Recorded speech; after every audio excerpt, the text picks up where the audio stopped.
The morning sun painted the sky in shades of orange and pink as Pearl Martinez unlocked the main gate of Riverside Amusement Park.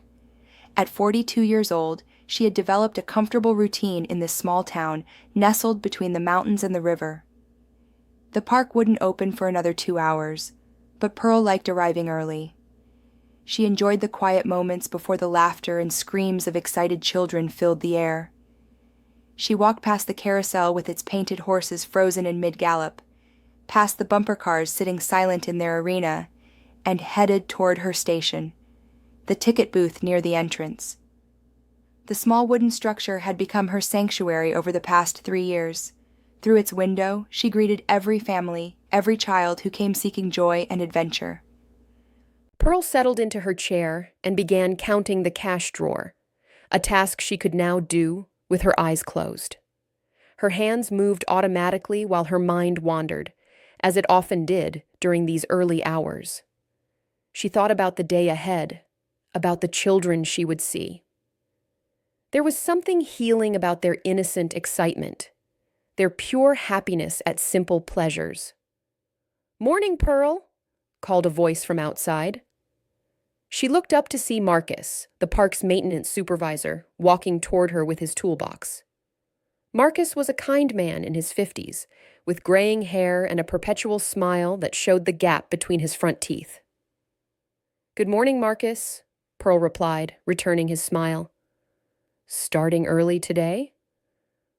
"Always something that needs fixing around here," he said with a chuckle. "But that's what keeps me young." "How are you doing?" "I'm well, thank you. Looking forward to another beautiful day." Marcus nodded approvingly. "That's the spirit. Say, did you hear about the Henderson family? They're bringing their twins today for their birthday. Should be quite a celebration." Pearl's face brightened. "Oh, the Henderson twins. They're turning 8, aren't they?" "I remember when they first came here when they were 5. Such sweet children." "That's what I love about you, Pearl," Marcus said warmly. "You remember everyone." These kids are lucky to have someone who cares so much. After Marcus left to begin his rounds, Pearl continued her preparations. She organized the tickets, cleaned the counter, and arranged the small basket of lollipops she kept for the younger children. Everything had to be perfect. By 9 o'clock, the first families began arriving. Pearl greeted each one with genuine warmth, recognizing many faces. There was Mrs. Patterson with her grandson, the Rodriguez family with their 3 children, and old Mr. Chen bringing his great niece who was visiting from the city. "Good morning, Pearl," called a cheerful voice. Pearl looked up to see Sarah Miller running toward the booth, her blonde pigtails bouncing with each step. Behind her, more slowly, walked her mother carrying a picnic basket. "Sarah! How wonderful to see you!" Pearl exclaimed. "And on a Tuesday, too." "No school today?" "Teacher planning day," Sarah's mother explained, reaching the booth slightly out of breath from trying to keep up with her energetic daughter. "3 of them this week, actually. So we thought we'd make the most of it." "Well, you picked a perfect day for it," Pearl said, processing their tickets. "The weather is beautiful, and it shouldn't be too crowded." Sarah pressed her face against the glass.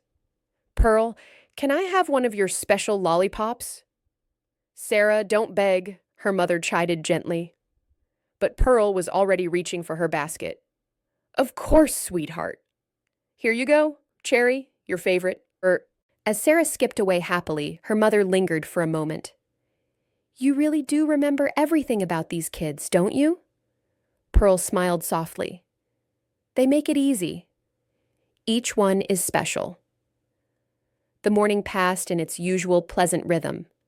Pearl sold tickets, offered directions, helped a lost toddler find his parents, and listened patiently to an elderly woman's story about bringing her own children to this very park 40 years ago.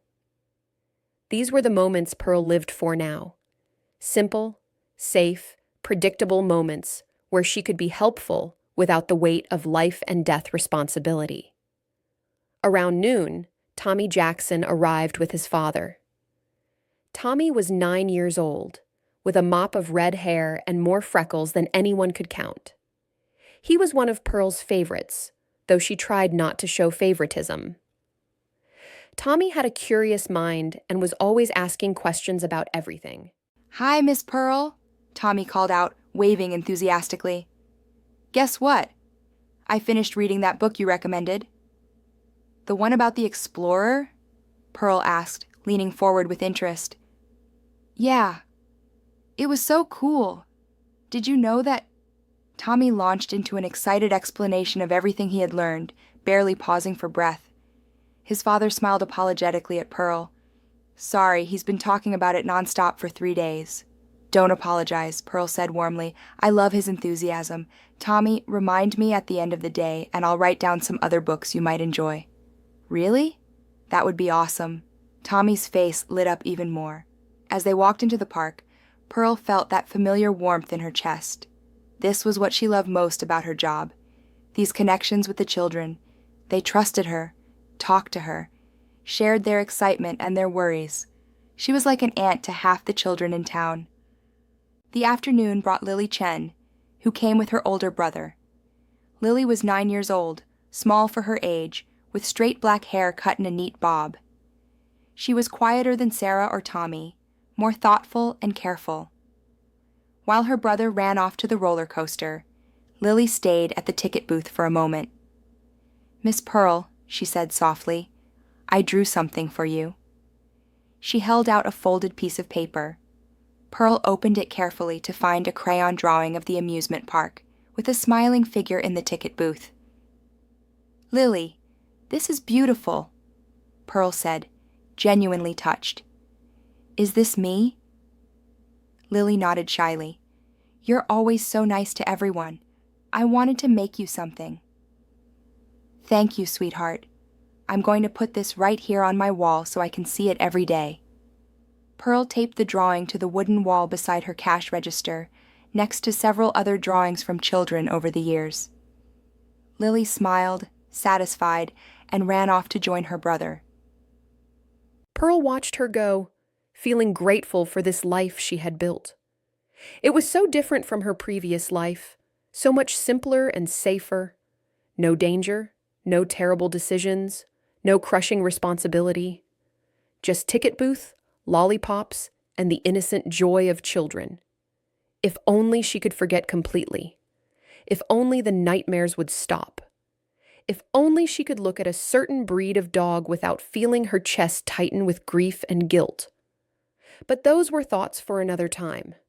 Now she had work to do, and children to smile at, and a beautiful day to enjoy.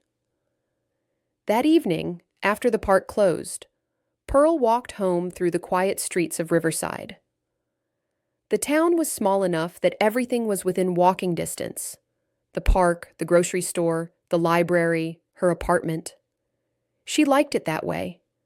She had chosen this town specifically because it was small, peaceful, and far from the mountains. Her apartment was on the second floor of an old but well-maintained building. It was modest.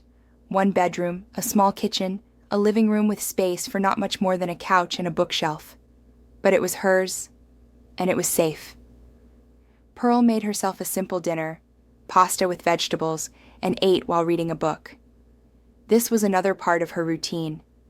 She read a lot now, mostly mysteries and gentle adventures. Nothing too intense, nothing that would bring back memories. After dinner, she tried to watch television but couldn't concentrate. She found herself standing at the window, looking out at the street below. A dog walker passed by with a golden retriever, and Pearl quickly stepped back, closing the curtain. Her heart was beating faster. Even after 3 years, the sight of certain dogs could trigger her anxiety. She sat on the couch and tried some of the breathing exercises her therapist had taught her. Dr. Morrison had been patient and kind during their sessions in the first year after it happened. Pearl had stopped seeing her regularly about 6 months ago, but she still practiced the techniques she had learned.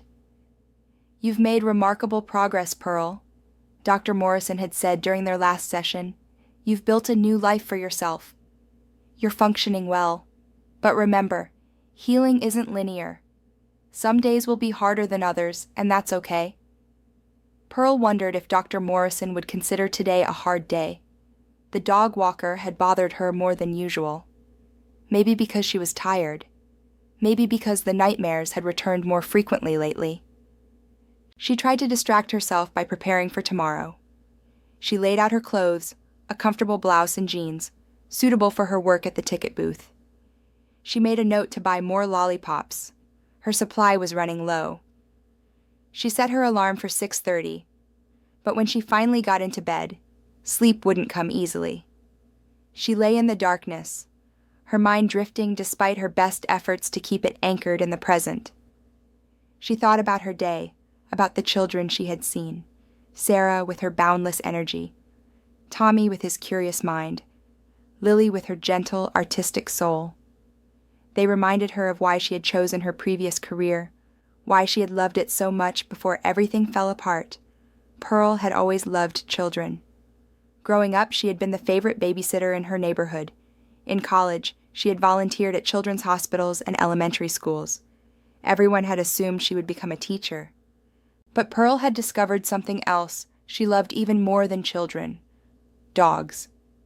Working dogs, specifically. She had been fascinated by their intelligence, their dedication, their ability to do things humans couldn't. She had written her senior thesis on search and rescue dogs, interviewing handlers and trainers, learning about the incredible bond between a handler and their dog. After graduation, she had pursued that passion.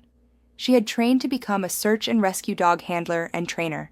It had been difficult work, physically demanding, emotionally challenging, and requiring absolute dedication, but it had been the most fulfilling work of her life.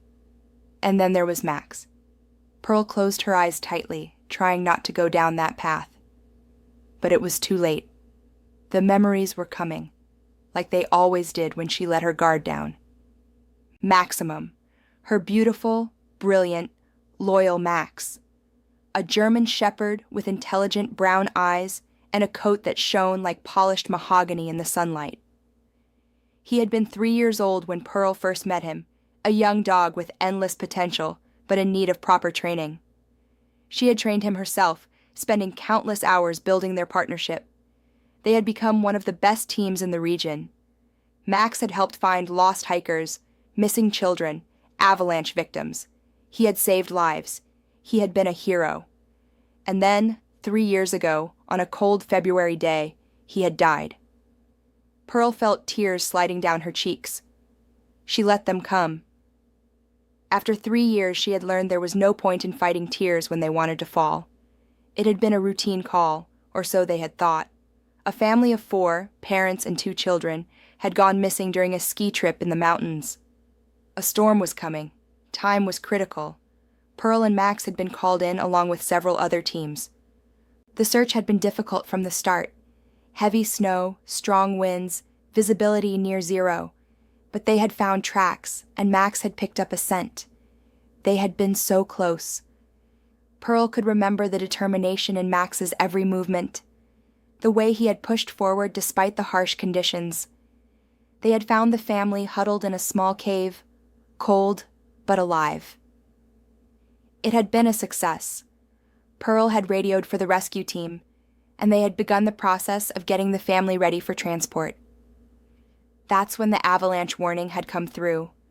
The rescue coordinator had ordered everyone to evacuate immediately. Pearl had started back with Max and 2 other team members. They had been so close to safety, so close. But the avalanche had come faster than predicted. They had heard it, that terrible roaring sound. Pearl had tried to run, had yelled for Max to follow. He had been right behind her. And then the world had turned white. When Pearl had regained consciousness, she was partially buried in snow. Her team members were digging her out. She was bruised and shaken, but alive. Max wasn't so lucky. They found him 20 feet away, buried under several feet of snow. By the time they dug him out, it was too late. He had suffocated under the weight of the snow. Pearl had held his body, screaming and crying, refusing to let go. They had to practically drag her away. She had failed him. her partner, her friend, her responsibility. She had failed to keep him safe. The investigation had concluded it was an accident. The avalanche had been unpredictable. No one was at fault. Pearl had followed all protocols. She had done everything right.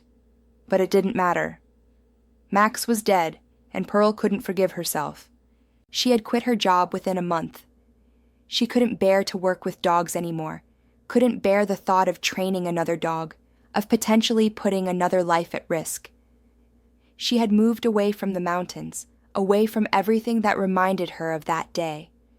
She had ended up in Riverside almost by accident. She had been driving, looking for somewhere quiet to settle, and the town had just felt right. The amusement park had been hiring. It was perfect. Work that involved children, but no dogs, no mountains, no life or death decisions. For 3 years, she had built this new life. For 3 years, she had been running from her past. Pearl opened her eyes and looked at the ceiling of her bedroom. Tomorrow was a new day. She would go to work, sell tickets, give lollipops to children, and continue her peaceful, safe existence. She didn't know that everything was about to change. Chapter 3. The Perfect Day. Wednesday morning arrived bright and clear. Pearl went through her usual routine: coffee, breakfast, the walk to the park. She felt better than she had the night before. The memories had faded back into their usual place in the back of her mind, not quite forgotten, but manageable. The park opened at 10, and by 11 it was pleasantly busy. Families spread out across the grounds, enjoying the rides and games. The sound of children's laughter filled the air, and Pearl felt herself relaxing into the familiar rhythm of her workday. "Miss Pearl! Miss Pearl!" She looked up to see Sarah running toward her booth again, this time with 2 other children. Tommy and Lily were with her, all 3 looking excited about something. "Well, hello there," Pearl greeted them warmly. "Are you 3 here together today?" "Our moms are friends," Sarah explained, slightly out of breath from running. "They thought it would be fun if we all came together." "And it is fun," Tommy added enthusiastically. "We've been on the roller coaster 3 times already." Lily, quieter as always, simply smiled and waved at Pearl. "That sounds wonderful," Pearl said. "Are your mothers nearby?" "They're at the picnic area," Sarah said, pointing toward the grove of trees at the far end of the park. "They said we could walk around by ourselves as long as we stay together and don't leave the park." Pearl nodded approvingly. The park was safe, and it was good for children their age to have some independence. "That sounds like a good plan. Just remember the rules. Stay together, stay inside the park, and check in with your moms regularly." "We will," all 3 children chorused. "Miss Pearl," Lily said softly, stepping closer to the booth. "Thank you for putting my drawing on your wall." "Of course, sweetheart. It makes me smile every time I look at it." "Can we bring you more drawings?" Tommy asked. "I'm not as good as Lily, but I could try." Pearl laughed gently. "I would love that. I have plenty of wall space for all of you." The 3 children ran off together, and Pearl watched them go with affection. They were good kids, kind, well-behaved, and full of the innocent joy that only children could have. Sarah was the leader, always the first to suggest new adventures. Tommy was the curious one, always asking questions and wanting to understand how things worked. And Lily was the thoughtful one, creative and sensitive. They reminded Pearl of the children she used to help rescue in her old life. Children lost in the woods, or trapped in collapsed buildings, or missing during natural disasters. She had always felt a special urgency when the missing person was a child.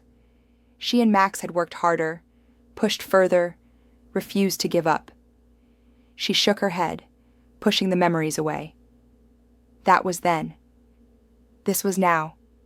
These children weren't lost. They were happy and safe, playing in an amusement park on a beautiful day. The afternoon continued peacefully.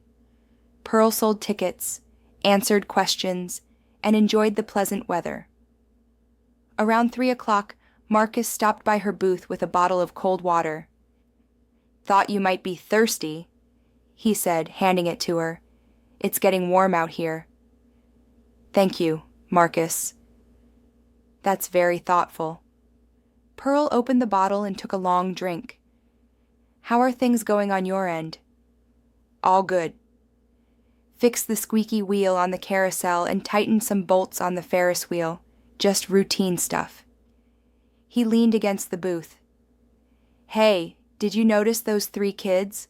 The blonde girl, the redhead boy, and the Asian girl? They've been together all day." "Sarah, Tommy, and Lily," Pearl confirmed. "They're sweet kids." "I see them here often." "They were asking me all sorts of questions about how the rides work," Marcus said with a chuckle. "The boy especially. Tommy, you said? That kid has a mind like a steel trap. Asked me about gears and motors and safety mechanisms. Smart kid." "He is," Pearl agreed. "He loves learning about everything." Marcus glanced at his watch. "Well, I better get back to it. Got a few more things to check before we close. Have a good rest of your day, Pearl." "You too, Marcus." The afternoon stretched into early evening. The park would close at 7 during the week, and families were starting to gather their things and head home. Pearl began the process of closing down her booth, counting the cash, organizing the tickets, preparing the deposit for the bank. She noticed Sarah's mother walking toward the booth, looking slightly concerned. "Pearl, have you seen the kids?" she asked. "They were supposed to meet us at the picnic area at 5, but they haven't shown up yet." Pearl checked her watch. It was 5:30. "I haven't seen them come through here." "They probably got caught up playing and lost track of time. You know how children are." Sarah's mother nodded but still looked worried. "I suppose you're right. I'll check near the rides again. Tommy's mother and Lily's mother are looking too." "I'm sure they're fine," Pearl reassured her. "The park isn't that big. You'll find them soon." But as 6 o'clock came and went with no sign of the children, Pearl started to feel uneasy. She stepped out of her booth and walked toward the park's interior, scanning the area. Several other employees were also looking around, having been alerted to the missing children. By 6:30, the worry had escalated. The 3 mothers were now genuinely frightened, and park security had been called. Pearl stood with the mothers near the entrance, trying to provide comfort while her own anxiety grew. "This isn't like them," Tommy's mother said, her voice shaking. "Tommy always checks in when he's supposed to. He's responsible. And Sarah knows better than to wander off," Sarah's mother added.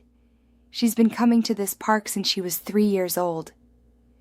Lily's mother was on her phone, speaking rapidly in Cantonese, presumably to her husband.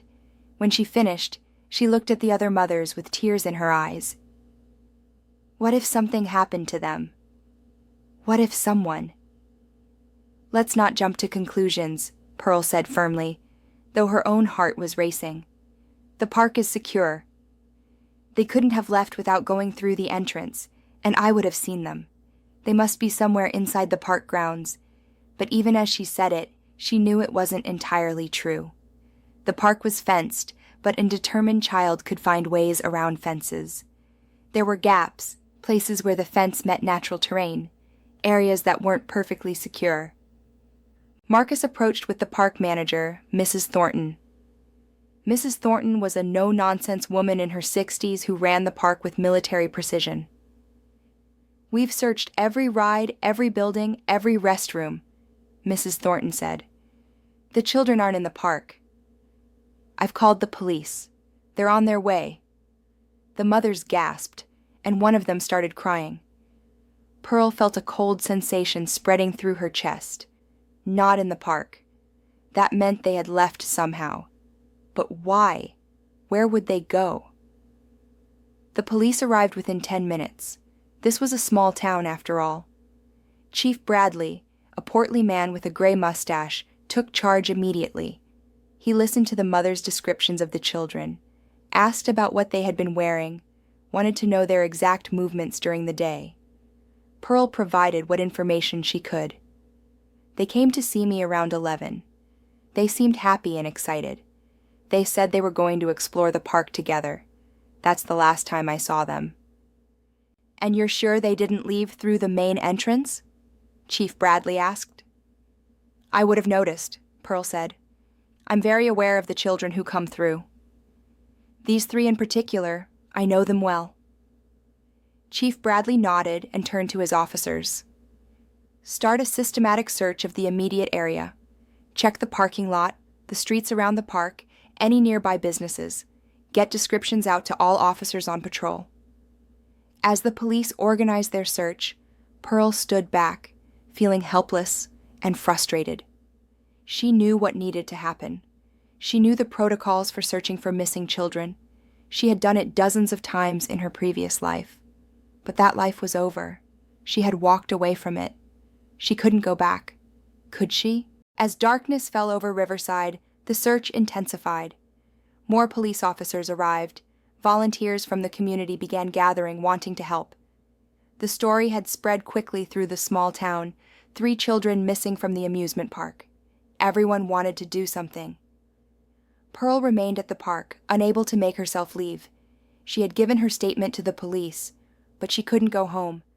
Not when those children were out there somewhere, not when she might be able to help. The mothers were in the park manager's office, being comforted by friends and family who had rushed to the scene. Pearl could hear Sarah's mother crying, the sound cutting through her heart like a knife. Marcus sat with Pearl on a bench near the entrance. This is terrible, he said quietly. Those poor families. Those poor kids. They have to be somewhere close, Pearl said, though she wasn't sure she believed it. Children that age don't just vanish. The police think they might have wandered off, Marcus said. Chief Bradley was asking about the fence, about whether there are gaps where kids could get through. Pearl had been thinking the same thing. There's the section near the back of the park, where the fence meets the woods.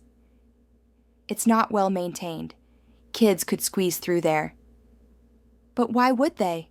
Marcus asked. Why would they leave the park? Adventure, Pearl said softly. Kids that age love adventures. They might have thought it would be fun to explore beyond the fence. They might not have realized how dangerous it could be. Marcus looked at her curiously. You sound like you know something about this kind of thing. Pearl hesitated. She had never told anyone in Riverside about her previous career. She had wanted to leave that part of her life behind completely. But now... I used to work in search and rescue, she admitted, before I came here. I trained dogs for search and rescue operations. Marcus's eyes widened. Really? Pearl, that's amazing. Why didn't you ever mention it? Because it's in the past, Pearl said simply. I don't do that work anymore. But you could help now, Marcus said urgently. You have experience. You know how to find missing people. It's not that simple. Pearl stood up, feeling agitated. I don't have dogs. I don't have equipment. I don't have authority. The police are handling it. But I need some air, Pearl said abruptly, and walked away before Marcus could respond. She found herself walking toward the back of the park, toward the area where she thought the children might have gone through the fence. She pulled out her phone and turned on the flashlight app, scanning the ground. There, disturbed grass, small footprints in the soft earth near the fence line, and there, a gap in the fence, barely visible in the darkness, a gap just large enough for a child to squeeze through. Pearl's heart sank. She was right. They had gone through here. But why? Where did they think they were going? She shone her light through the gap. Beyond the fence was forest, not dense, but thick enough to be dangerous for children, especially in the dark. The forest extended for several miles before reaching the next road or any residential areas. If the children were in those woods, finding them would be difficult. The police would organize a search, bring in volunteers, use standard grid search patterns. but it would take time, and with each passing hour, the danger increased. Night in the woods was cold. The children might be injured. They might be lost and frightened. They needed an experienced search team. They needed dogs. Pearl closed her eyes, feeling the weight of an impossible decision. She had sworn she would never do this work again. She had promised herself she would never put another dog at risk. She had built a new life specifically to avoid these kinds of situations. But 3 children were missing. 3 children she knew and cared about. Sarah with her bright smile, Tommy with his curious mind, Lily with her gentle soul. She pulled out her phone and stared at it for a long moment. Then, before she could change her mind, she made a call. The phone rang 3 times before a familiar voice answered. Morrison residence. Dr. Morrison? It's Pearl Martinez. I'm sorry to call so late, but I need your help. There was a pause, then her former therapist's voice came through, concerned but calm. Pearl? Of course. What's wrong? 3 children are missing here in Riverside. They wandered off from the amusement park where I work. The police are searching, but... Pearl took a deep breath. I think I need to help. I think I need to use my old skills. But I don't know if I can. I don't know if I'm ready. Tell me what's happening, Dr. Morrison said gently. Pearl explained the situation, the missing children, the gap in the fence, her suspicion that they had gone into the woods. She talked about her desire to help and her fear of returning to that part of her life. When she finished, Dr. Morrison was quiet for a moment before responding. Pearl, you've worked very hard over the past 3 years to process your trauma and build a new life. That's important work, and you should be proud of it. But running from your past forever isn't healing. It's avoidance. I know, Pearl admitted, but I'm scared. What if I fail again?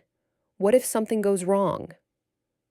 What happened to Max was not your fault, Dr. Morrison said firmly.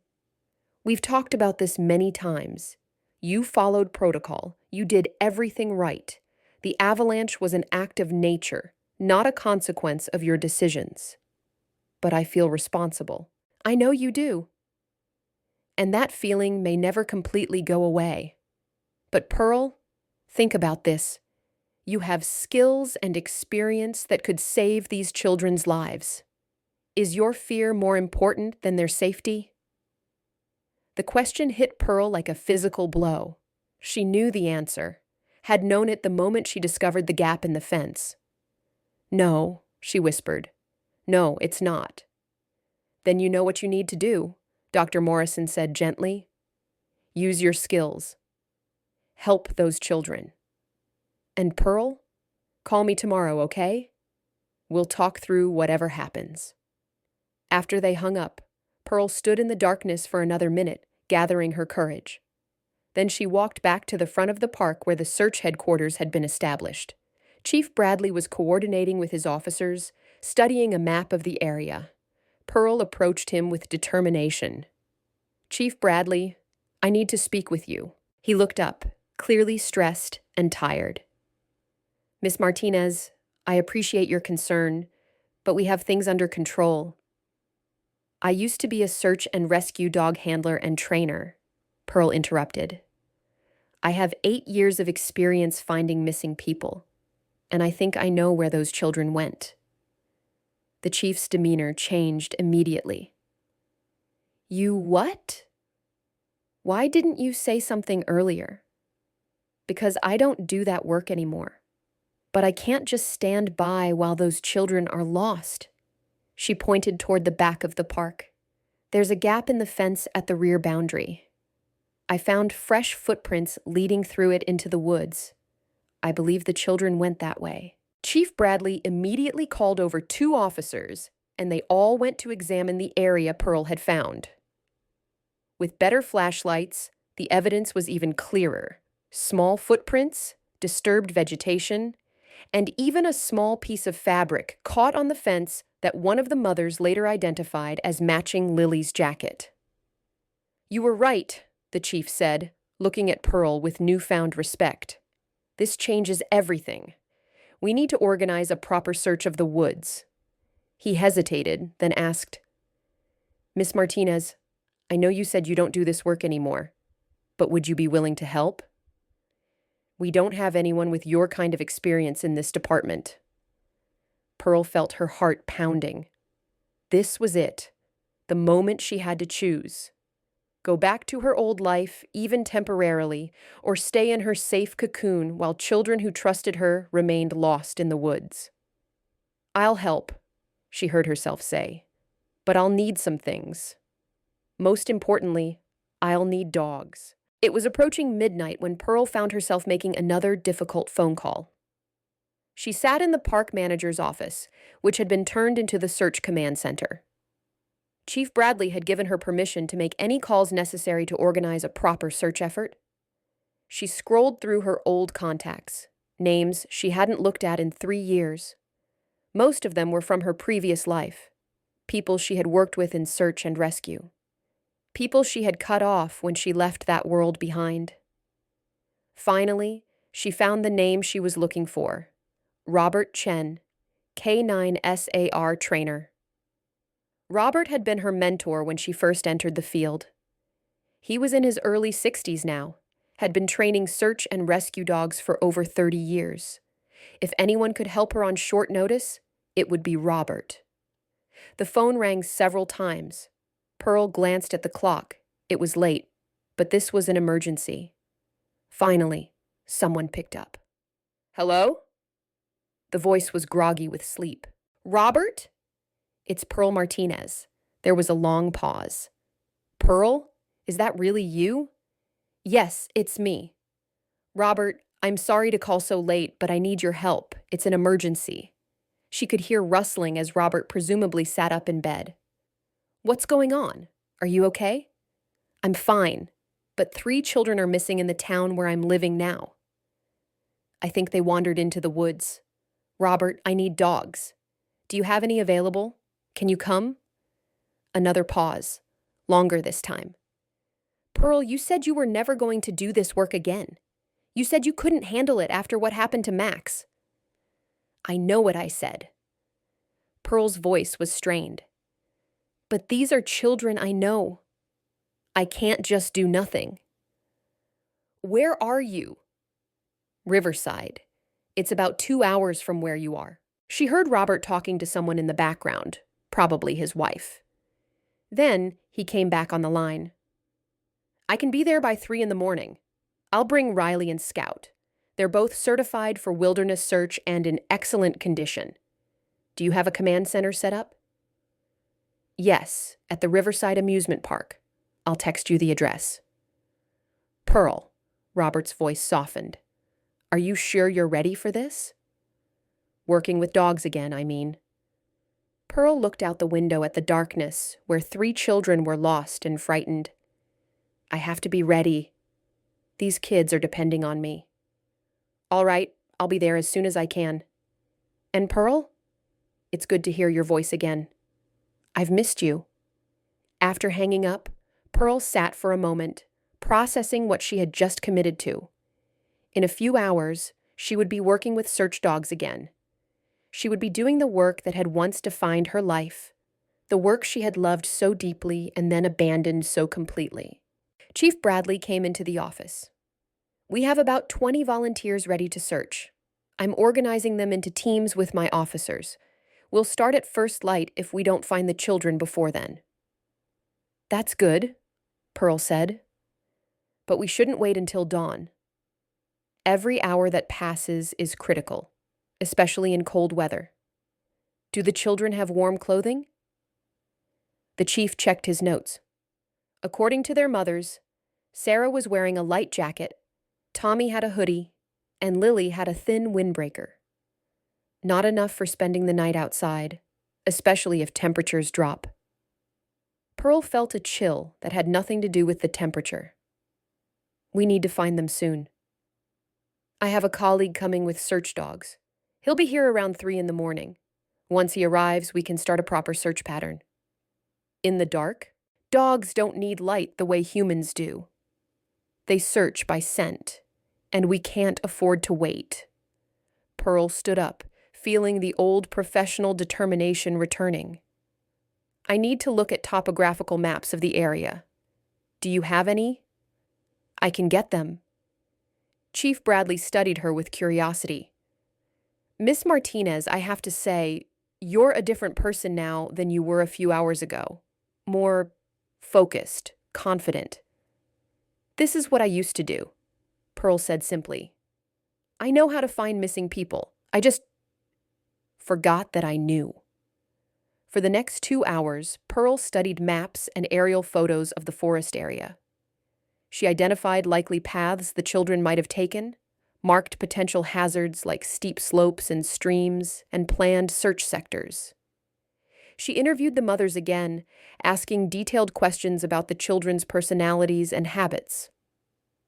Sarah is adventurous, her mother said, trying to hold back tears. She's always the one who wants to explore further, go somewhere new. Tommy is smart, his mother added. He wouldn't do something completely foolish. If they're lost, he'll try to figure out how to get help. Lily follows the others, her mother said quietly. She's not a leader, but she's loyal. She wouldn't leave Sarah and Tommy even if she wanted to come home. Pearl took notes, building a mental picture of the children's likely behavior. Sarah would lead them deeper into the woods, looking for adventure. Tommy would eventually realize they were lost and try to find a solution. Lily would stay with her friends, frightened but loyal. When did they first talk about exploring beyond the park? Pearl asked. The mothers looked at each other uncertainly. Then Tommy's mother spoke up. About 2 weeks ago, Tommy mentioned something about a treasure map.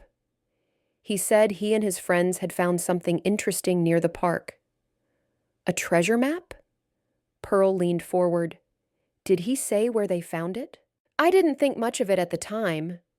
You know how kids are, always playing pretend? But he said they found an old bottle with a piece of paper inside near the back fence of the park. Pearl felt a surge of understanding. The children hadn't just randomly wandered into the woods. They had been planning an adventure. They had found something, or thought they had found something, that made them want to explore beyond the park boundary. Did Tommy say anything else about this treasure map? He said it showed a place in the woods. He was excited about it. But I told him he was only allowed to play inside the park, and he said okay. Tommy's mother's voice broke. I should have paid more attention. I should have asked more questions. You couldn't have known, Pearl said gently. Children don't always tell us everything they're planning. But now Pearl had a crucial piece of information.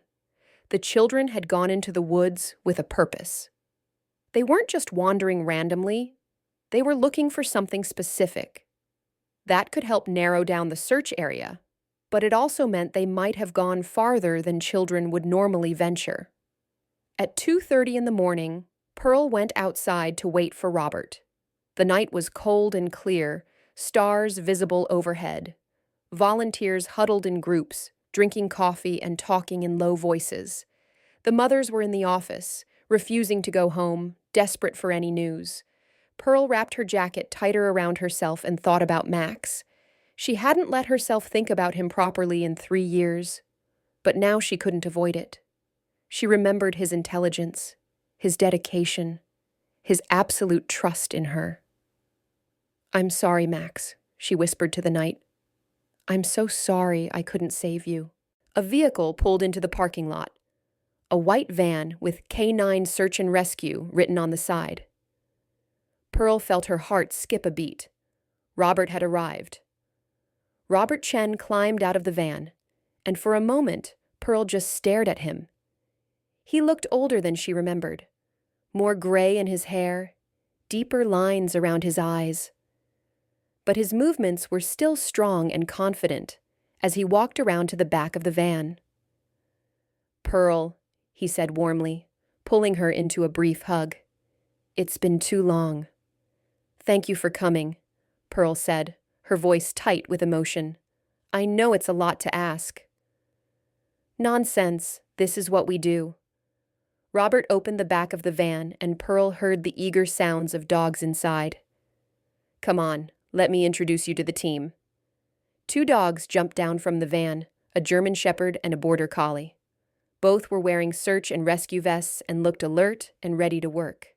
"This is Riley," Robert said, indicating the German Shepherd. "She's 5 years old, certified in wilderness search, excellent in all terrains, and this is Scout, 3 years old, still relatively new but very talented." Pearl knelt down, and both dogs immediately came to her, tails wagging. She reached out tentatively to pet Riley, and the moment her hand touched the dog's fur, something inside her broke and healed at the same time. Tears streamed down her face. "I'm sorry," she gasped, trying to pull herself together. "I haven't touched a dog in 3 years." Robert knelt beside her, his hand on her shoulder. "Take your time." "There's no rush." Pearl buried her face in Riley's fur, and the dog stood patiently, as if understanding that this human needed comfort. Scout pressed against her other side, offering silent support. After a few minutes, Pearl wiped her eyes and stood up. "Okay, I'm okay. Let's get to work." Robert smiled. "There's the Pearl I remember." "Now, brief me on the situation." They spread a map on the hood of the van, and Pearl explained everything. The 3 children, their ages when they were last seen, the gap in the fence, the treasure map they had apparently found. "So they went in with a purpose," Robert mused, studying the map. "That's good and bad. Good because it means they probably didn't panic initially.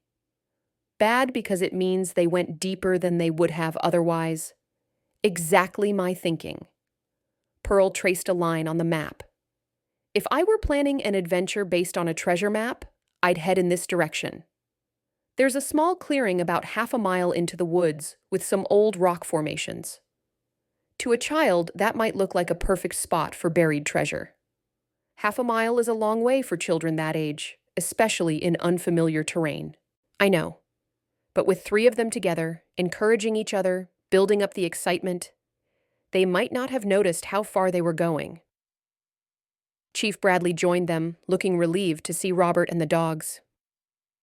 "Mr. Chen, thank you for coming so quickly. What do you need from us?" "First, we need starting point scent articles for the dogs. Ideally, unwashed clothing or something each child wore recently. Second, I need your volunteers to stay back while we establish a track. Too many people in the area will contaminate the scent trail." The chief nodded and went to arrange things. While they waited, Robert set up his equipment: GPS units, radios, first aid kits, water for the dogs, and evidence bags for any items they might find. Pearl watched him work, feeling both familiar and strange sensations. She had done this so many times before. She knew every piece of equipment, every protocol, every hand signal. But it had been 3 years. What if she had forgotten something crucial? What if she made a mistake? "Pearl, stop overthinking," Robert said without looking up from his preparations. "I can hear your brain working from here. You're one of the best handlers I ever trained. It's like riding a bicycle. You don't forget. I'm not a handler anymore. I'll just be assisting you." Robert straightened up and looked at her directly. "Actually, I was hoping you'd take Scout. I'll work with Riley. 2 teams can cover more ground." Pearl felt panic rising. "Robert, I can't. I haven't worked with a dog in 3 years. Scout doesn't know me. I don't know his commands or his signals or... Scout knows standard commands. You know standard commands. And more importantly, you have the instincts and experience. Pearl, we have 3 missing children and limited time. I need your help as a handler, not just an assistant." Pearl looked at Scout, who gazed back at her with intelligent brown eyes. The dog seemed to sense her hesitation, and gave a little encouraging woof. "What if I mess up?" Pearl whispered. "Then we'll adjust and keep going." "But you won't mess up. You're too good at this." Robert handed her a radio and a GPS unit. "We're wasting time. These kids need us. Are you with me?" Pearl took the equipment, her hands shaking slightly. Then she took a deep breath and felt something shift inside her like a door opening that she had kept locked for 3 years. "I'm with you," she said.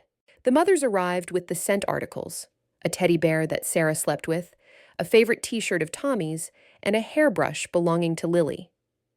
Robert and Pearl each took samples, allowing the dogs to thoroughly smell the children's scents. As Pearl worked with Scout, teaching him to associate the scent with the task ahead, she felt muscle memory taking over. Her hands knew how to hold the leash. Her voice knew the right tone for commands. Her body knew how to move in sync with a working dog. By 4 a.m, they were ready to begin the search. The volunteers had been pulled back from the immediate area around the fence gap. Chief Bradley had established radio communication protocols, and Pearl stood at the gap in the fence with Scout at her side, ready to enter the woods. "You okay?" Robert asked quietly. Pearl looked at the dark forest ahead, then down at Scout, who was eager and alert, waiting for the command to begin. "I'm scared," she admitted, "but I'm ready. That's all we can ask for." Robert gave her shoulder a squeeze.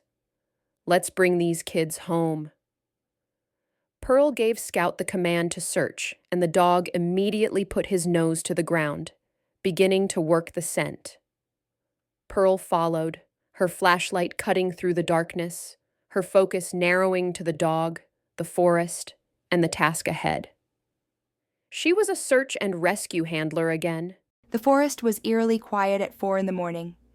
Pearl's flashlight beam cut through the darkness as she followed Scout through the trees. The border collie was working methodically, nose to the ground, occasionally lifting his head to catch air scent.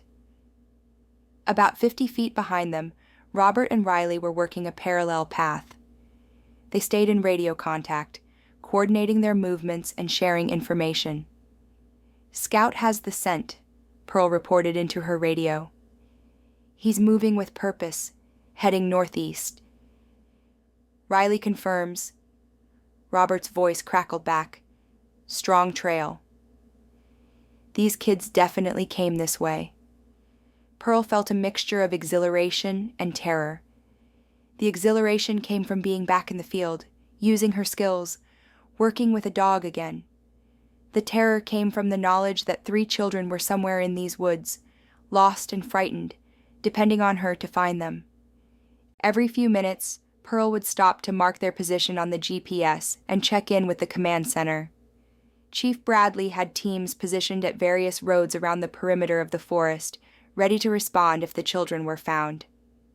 Scout paused at a small stream, sniffing carefully along the bank. Pearl examined the area with her flashlight and found something: a small footprint in the mud at the water's edge. "Robert, I've got a footprint.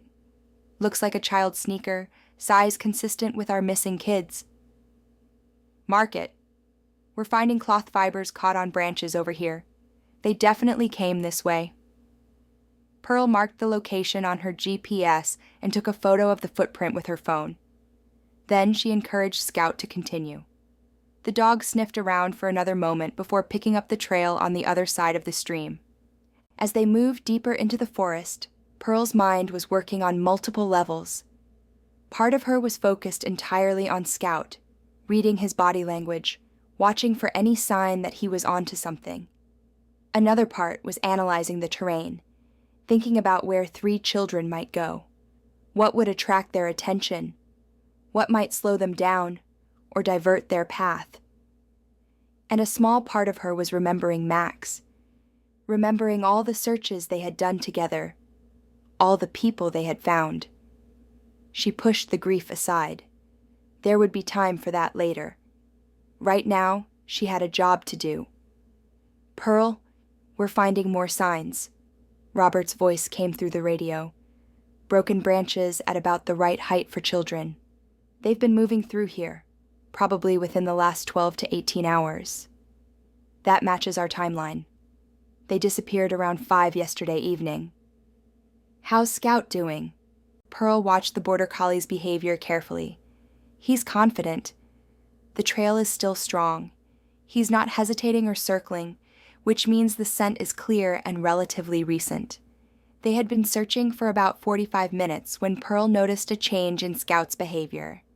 The dog stopped moving forward and began searching in a more concentrated area, his movements becoming more urgent. Robert, Scout's behavior is changing. I think we might be getting close to something. Hold position. Riley and I are coming to your location. Pearl marked her GPS coordinates and waited. Scout continued to work the area intensely, his tail wagging harder. Within a few minutes, Robert and Riley appeared through the trees. What has he found? Robert asked. I'm not sure yet. Scout, show me. The border collie led them to a large oak tree. At the base of the tree, partially hidden under leaves, was a small backpack. Pearl's heart leaped. She pulled on gloves before carefully picking it up. Command Center, this is Pearl. We found a child's backpack. Description? Chief Bradley's voice came back immediately. Pearl examined the bag. Blue backpack with cartoon characters on it. Has a name tag. Sarah Miller. She heard gasping and crying in the background. Sarah's mother had heard the update. Any sign of the children themselves? The chief asked. Not yet, but this tells us we're on the right track. Pearl opened the backpack carefully. Inside was a water bottle, half empty, a bag of crackers mostly eaten, a small flashlight with dead batteries, and a piece of paper that looked old and stained. The treasure map, Pearl murmured, carefully unfolding it. Robert looked over her shoulder. That's just a piece of paper with some random marks on it. Kid's imagination. Maybe.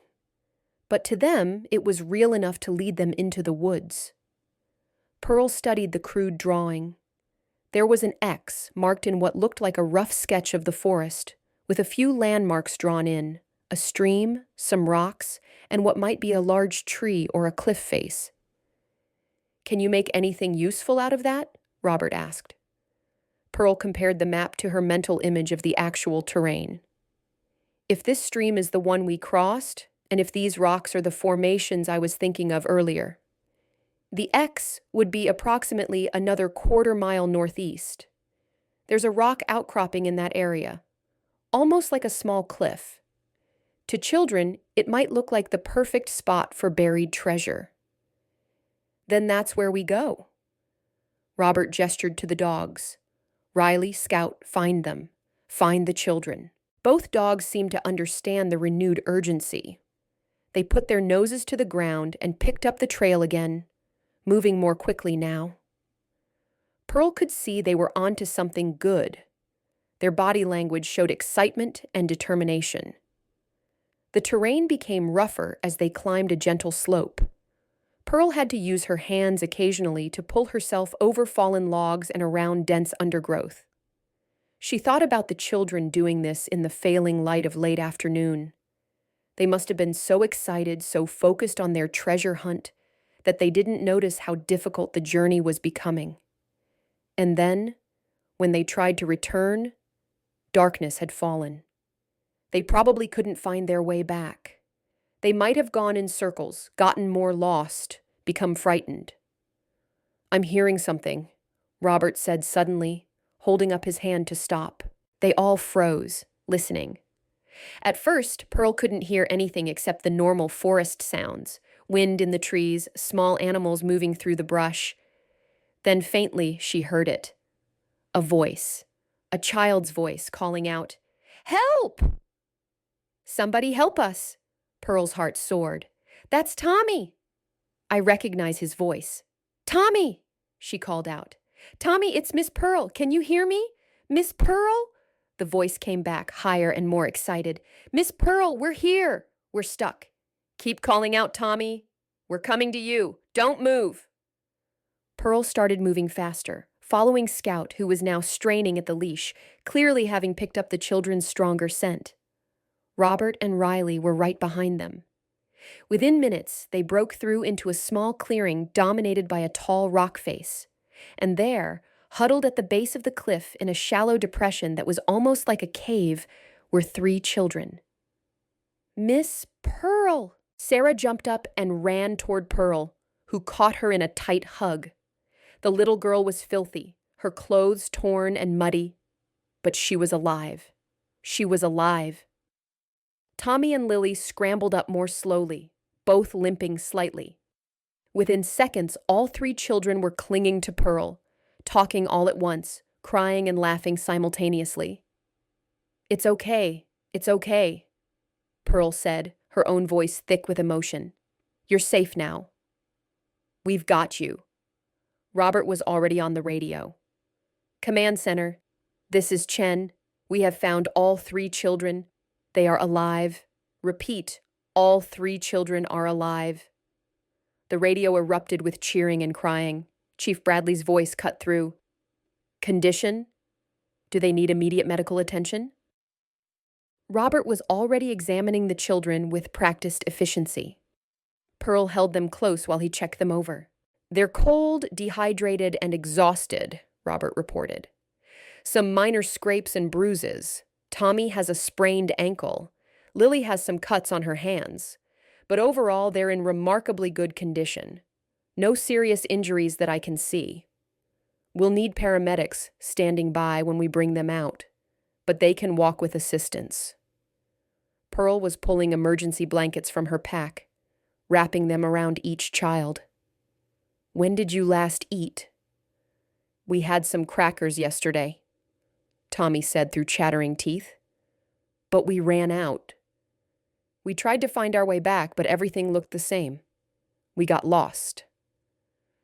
"And then it got dark," Lily added in a small voice. "We were so scared."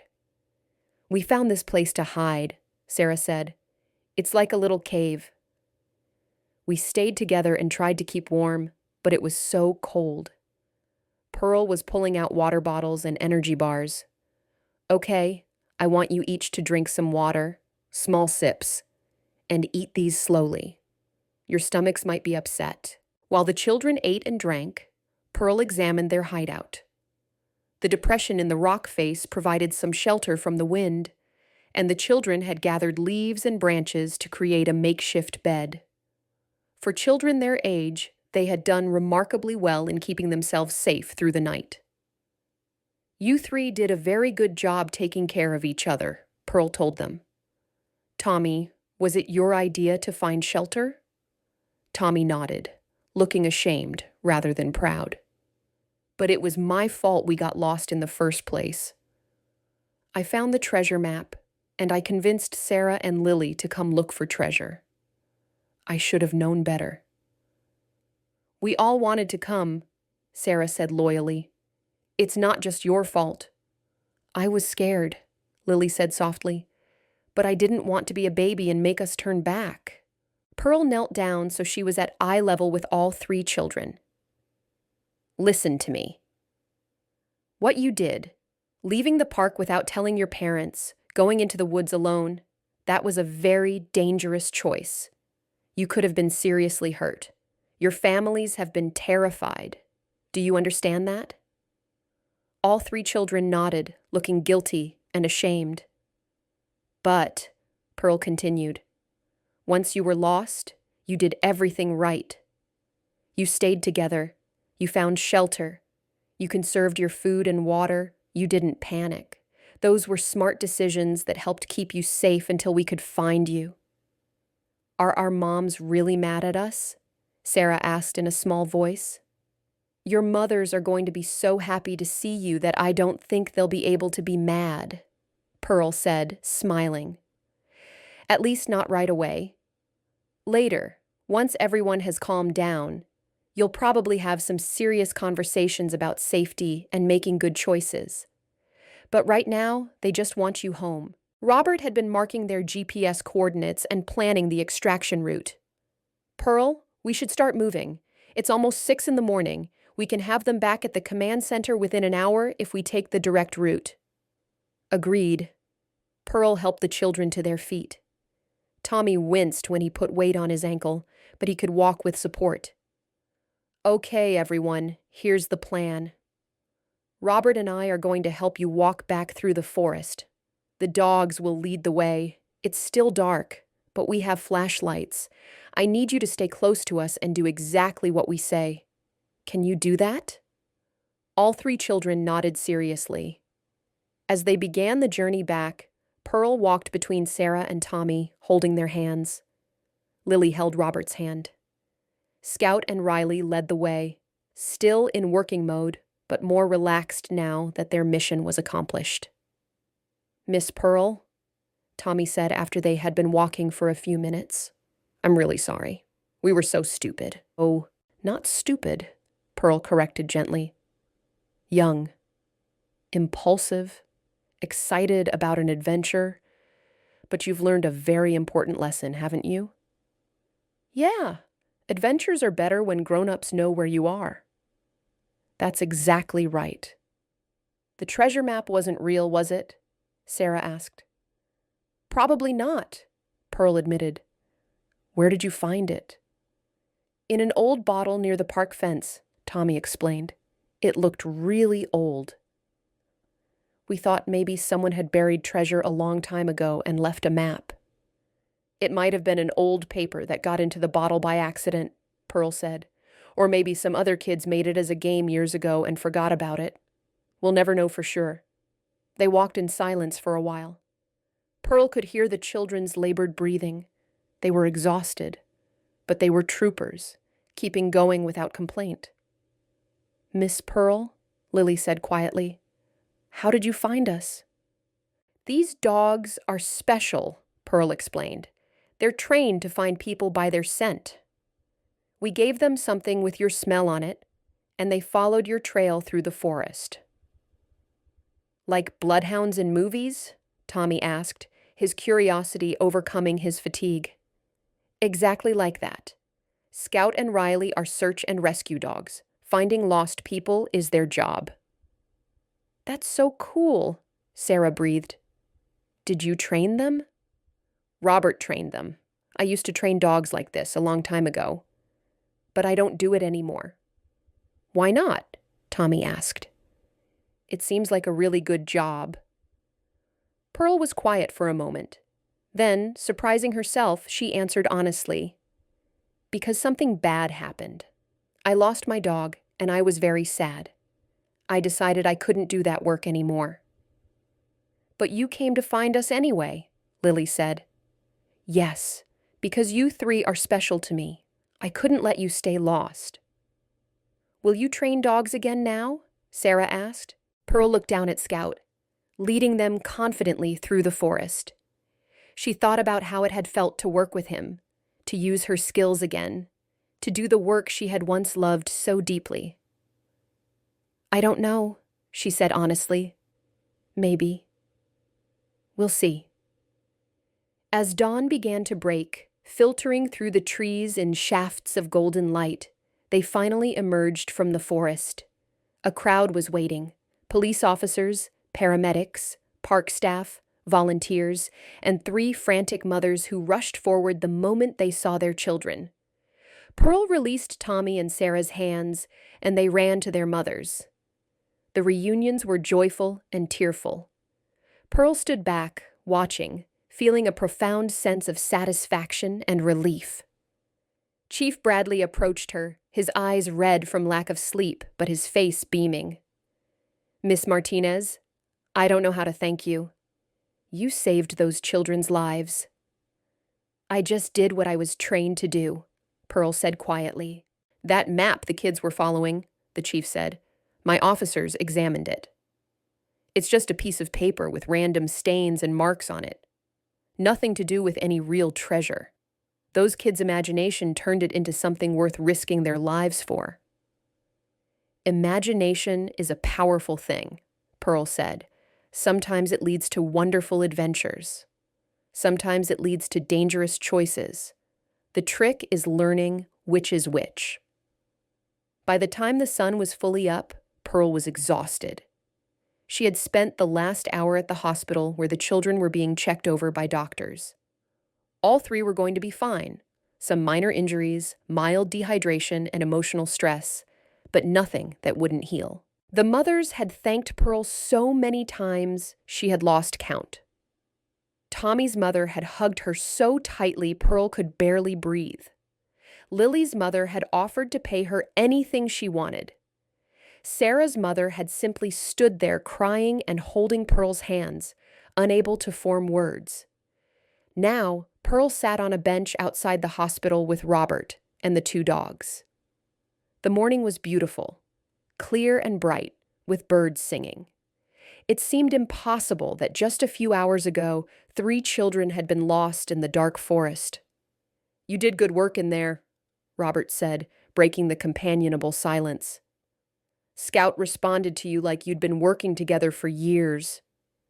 "He's a good dog," Pearl said, scratching Scout's ears. The border collie leaned into her touch, his eyes closing with pleasure. "They're both good dogs." "They are." Robert was quiet for a moment, then said, "Pearl, I know this was hard for you. Coming back to this work, working with dogs again. But you were amazing out there. You haven't lost any of your skills." "I was so scared," Pearl admitted. "Every moment I was terrified I would make a mistake, that something would go wrong. But nothing did go wrong. We found the children. We brought them home safe. That's what matters." Pearl looked at Riley, the German shepherd who was dozing in the morning sun. "Robert, can I ask you something? When you work with your dogs, are you ever afraid something will happen to them?" "Every single time," Robert said without hesitation. "Every search, there's risk, not just to me, but to them. They're my partners, my friends. I love them. Of course I'm afraid." "Then how do you keep doing it?" Robert considered his answer carefully. "Because the fear of something bad happening isn't as strong as the knowledge that we can help people. We save lives, Pearl. That's worth the risk." "But when I lost Max died doing what he was trained to do," Robert said gently. "He died after helping to save 4 people. That's not nothing. That matters. I couldn't protect him." "No, you couldn't, because sometimes, despite our best efforts, despite all our training and precautions, bad things happen. That's life. That's the risk we take when we love anyone, human or animal." Robert put his hand on her shoulder. "But Pearl, hiding from that risk doesn't stop bad things from happening. It just means you miss out on all the good things." Pearl felt tears sliding down her cheeks. She hadn't let herself really cry about Max in a long time. She had tried to push the grief away, to pretend she had moved on. But now, sitting here with Robert and the dogs, after successfully finding the children, the grief came flooding back. "I miss him so much," she sobbed. "I miss him every day." "I know. And that's okay. That's how it should be. We should miss the ones we love when they're gone." Robert handed her a tissue. "But Max wouldn't want you to give up the work you love because of him. He'd want you to keep helping people, keep working with dogs, keep doing what you're so good at." Pearl wiped her eyes. "How do you know what Max would want?" "Because I knew Max. He was one of the best dogs I ever saw, and he loved working with you. That partnership you two had, that was special. Honor that by continuing the work." They sat in silence for a while longer. Pearl thought about Robert's words, thought about the night's search, thought about how it had felt to work with Scout. It had been terrifying, yes, but it had also felt right. It had felt like coming home to a part of herself she had locked away. "Robert," she said finally, would you be willing to help me get back into this work? Not full-time, maybe, but part-time, when I'm needed." Robert's face lit up with joy. "Pearl, I would be honored. I've been hoping you'd say something like that. The search and rescue community lost someone very valuable when you left. We'd love to have you back. I don't know if I can ever train my own dog again, Pearl said hesitantly. The idea of taking on that responsibility again? That's okay. You can work with borrowed dogs, like you did with Scout. Or you can assist other handlers. There are lots of ways to contribute. You don't have to do everything all at once. Pearl nodded, feeling a weight lifting from her shoulders. She didn't have to be perfect. She didn't have to do everything the way she used to. She could find a new way forward, one that honored her past while accepting her current limitations. Thank you, Robert, for everything, for coming when I called, for bringing the dogs, for not judging me for walking away 3 years ago. Friends don't judge, Robert said simply.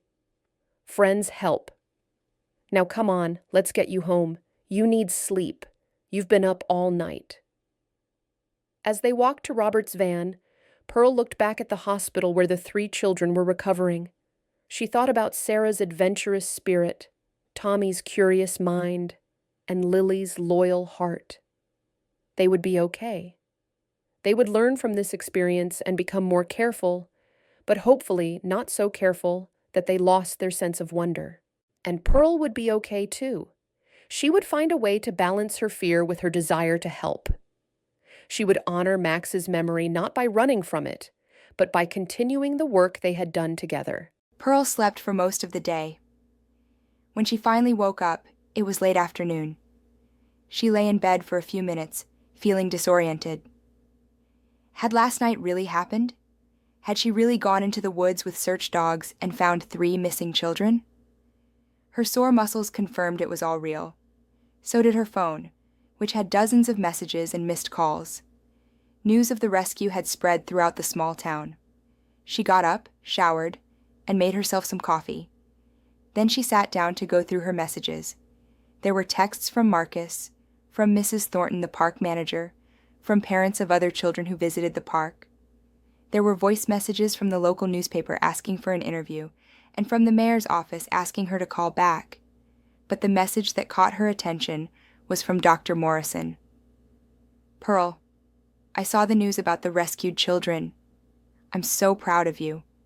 Please call me when you can. I'd love to hear how you're doing. Pearl called her immediately. Pearl, Dr. Morrison answered on the first ring. I've been thinking about you all day. How are you feeling? Exhausted, overwhelmed, but good, I think? Is that strange? Not at all. Tell me what happened. Pearl described the entire night, her decision to help, calling Robert, working with Scout, finding the children. She talked about how scared she had been and how right it had felt at the same time. This sounds like a major breakthrough, Dr. Morrison said when she finished. You faced your fear and succeeded. That's huge, Pearl. I had a lot of support. Robert was there. The dogs were incredible. I don't know if I could have done it alone. But you didn't have to do it alone. That's one of the lessons here. You don't have to face everything by yourself. It's okay to ask for help, to rely on others. Robert said something similar.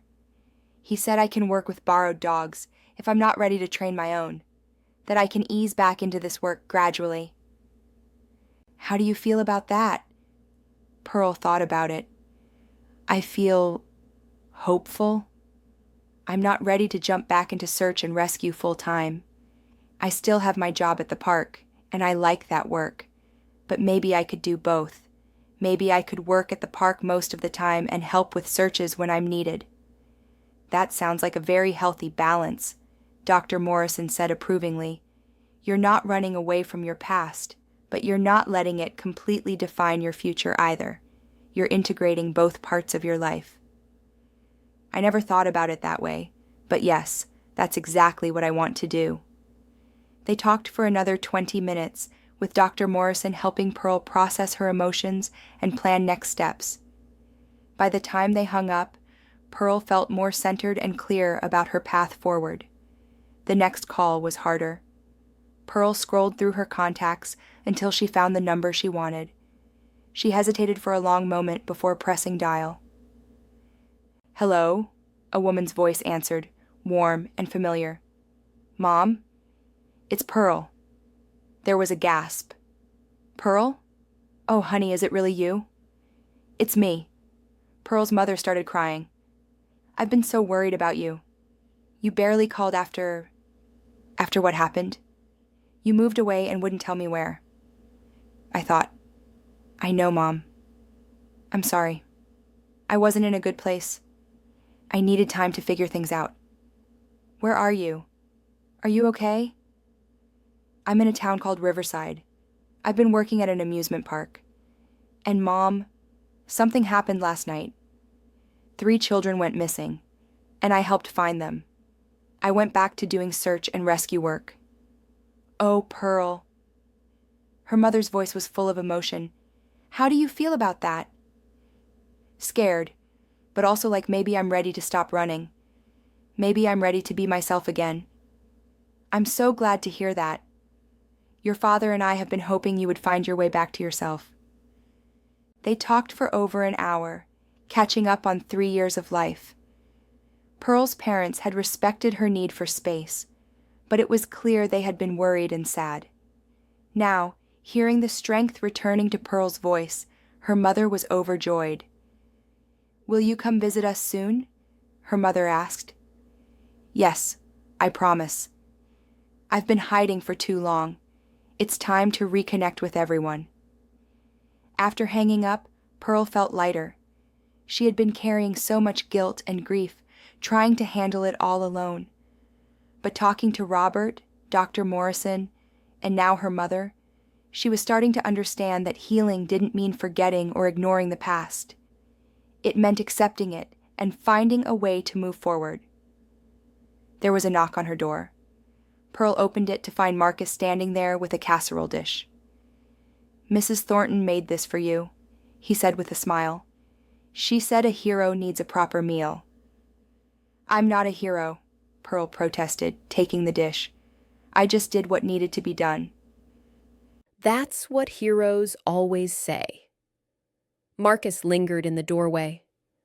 "Pearl, I have to ask, why did you never tell anyone about your background? You could have been doing such important work all this time."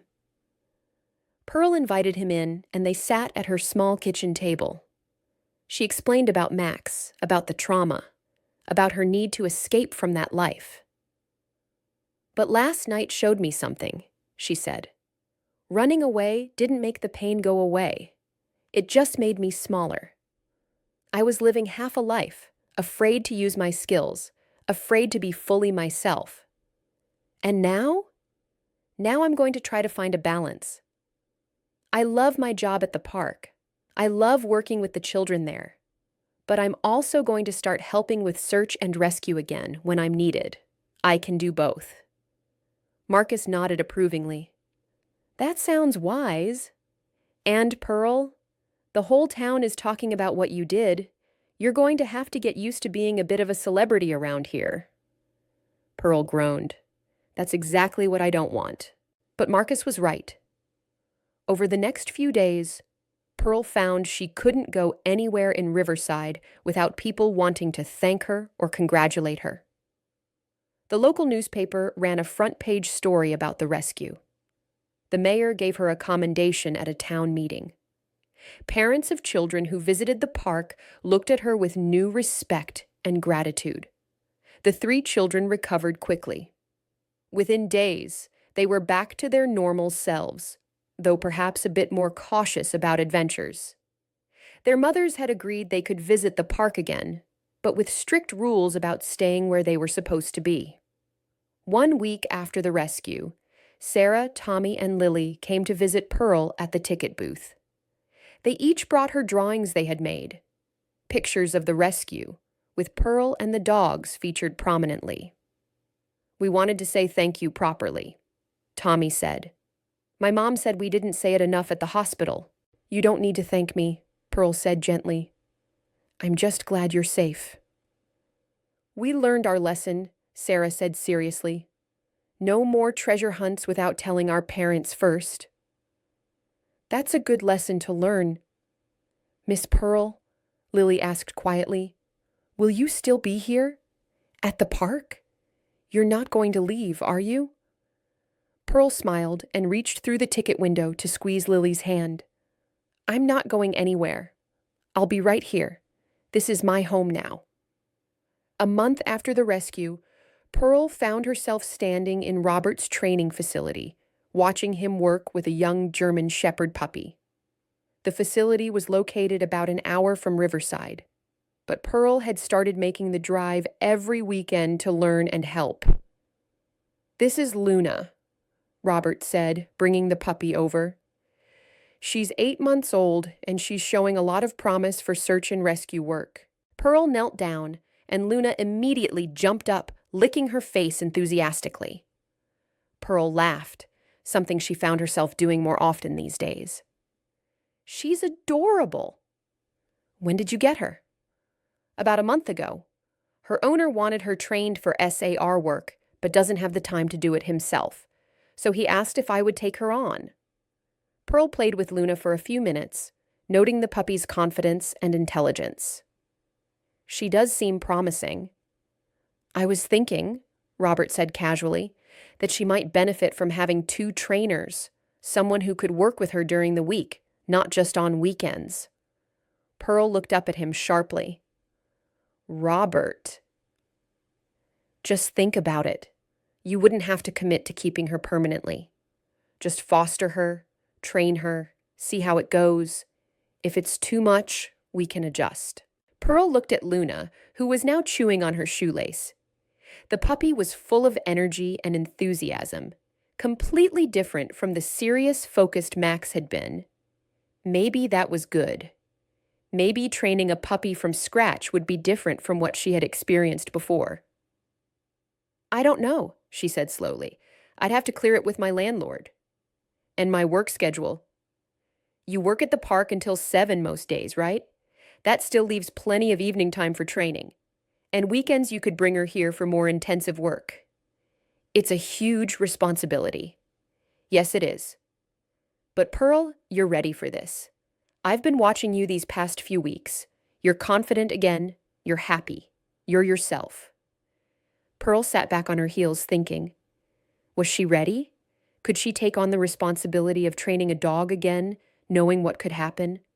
Knowing she could lose another partner?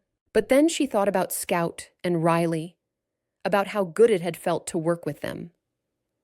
She thought about the joy of partnership with a dog, the satisfaction of training and watching them grow. She thought about the lives they could save together. Can I think about it? She asked. Of course. Take all the time you need. Luna will still be here whenever you're ready. After the training session, Pearl drove home thinking about Luna. The puppy's cheerful energy had made her smile. It had been a long time since she had worked with a puppy, and there was something appealing about starting fresh, building a new partnership from the ground up. When she got home, she found a package waiting outside her apartment door. Inside was a framed photograph, a professional print of her and Scout during the rescue, taken by one of the police officers at the scene. She was kneeling beside the border collie, both of them focused and alert, clearly in the middle of working. The note with it read, "Thank you for never giving up on us. You're a hero. Sarah, Tommy, and Lily." Pearl hung the photo on her living room wall next to the drawings the children had given her. She looked at it for a long time, seeing herself the way others saw her. Capable, confident, skilled. Not broken, not hiding, but working, helping, making a difference. Her phone rang. It was Chief Bradley. "Pearl, sorry to bother you on a weekend, but we have a situation." An elderly man with dementia wandered away from his nursing home about 6 hours ago. "We've been searching but haven't found him yet. I know you said you'd help with searches when you could." Pearl felt the familiar surge of adrenaline. "I'll call Robert. We can be there in an hour with the dogs." "Thank you. I'll send you the coordinates." After hanging up, Pearl immediately called Robert. While the phone rang, she was already changing into appropriate clothes for a search: hiking boots, layers, weather-appropriate gear. The routine came back to her naturally. Robert, we have a search. Elderly man with dementia, missing for 6 hours. I'll meet you at the location. Bringing Riley. Can you take Scout? Pearl paused for only a second. Yes, I'll take Scout. That's my girl. See you there. An hour later, Pearl was back in the field. The missing man's family had provided a scent article. Scout was working eagerly, thrilled to have a job. And Pearl was focused and calm, using all her training and experience to coordinate the search. They found the man within 2 hours. He had wandered into a field and become confused and disoriented. He was cold and frightened, but unharmed. The family's tearful gratitude reminded Pearl of why she loved this work. Over the next few months, Pearl responded to 3 more searches. Each one went smoothly. Each one reinforced her confidence. And each one felt less terrifying and more like the natural use of her skills. She continued her work at the amusement park, but she had started training part-time as a backup search and rescue handler. When searches came up, Mrs. Thornton was accommodating about adjusting Pearl's schedule. The whole town was proud of their local hero, though Pearl still cringed at that label. The children, Sarah, Tommy, and Lily, were frequent visitors to the park. They had learned their lesson about unauthorized adventures, but they hadn't lost their curiosity or enthusiasm. They often stopped by Pearl's booth to chat, tell her about their lives, and ask questions about search and rescue work. When I grow up, Tommy announced one day, I want to train dogs like you do. That's a wonderful goal, Pearl said. It's hard work, but it's very rewarding. Will you teach me? He asked eagerly. Well, you're a bit young now, but maybe when you're older, you could volunteer at a training facility. Learn the basics. Really? That would be awesome. Pearl smiled, imagining Tommy in a few years, working with dogs, using his sharp mind and endless curiosity in a productive way. Maybe good things could come from even frightening experiences. 3 months after the children's rescue, Pearl made a decision. She called Robert one evening after work. I want to do it, she said without preamble. I want to foster Luna and train her. She could hear the smile in Robert's voice.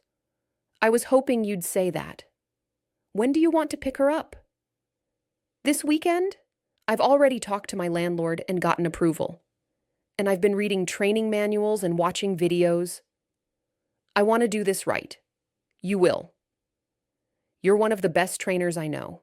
That Saturday, Pearl drove to Robert's facility with a car full of supplies. Dog bed, food, toys, training equipment. Her apartment was ready. Her heart was pounding with a mixture of excitement and fear, but she was determined. Luna had grown in the past 3 months. She was now nearly a year old, gangly and energetic, full of personality. When she saw Pearl, she bounded over with obvious delight. She remembers you, Robert said.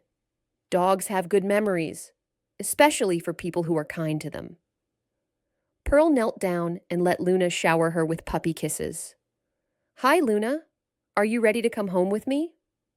Luna's tail wagged so hard her whole body wiggled. I'll take that as a yes, Pearl laughed. Robert helped her load Luna's supplies into the car and went over the training plan they had developed. Luna would stay with Pearl full-time, and they would work together daily on basic obedience and gradually introduce search and rescue skills. Robert would provide guidance and support, and Pearl would bring Luna to his facility on weekends for more intensive training. Remember, Robert said, she's just a puppy. She's going to make mistakes. She's going to chew things. She's going to have accidents. That's all normal. I know. I'm prepared. Pearl looked at Luna, who was now sitting politely beside her. I'm ready for this. The first few days with Luna were chaotic. The puppy had boundless energy and an opinion about everything. She wanted to play at 5 in the morning. She thought Pearl's furniture was for chewing. She barked at every squirrel she saw. But Pearl found herself laughing through the chaos. Luna was nothing like Max. Where Max had been serious and focused even as a puppy, Luna was goofy and playful. And that was okay. This was a new partnership, a fresh start. Luna didn't have to be Max. She just had to be herself. Pearl started bringing Luna to work with her at the amusement park. Mrs. Thornton had given permission, and the children were thrilled.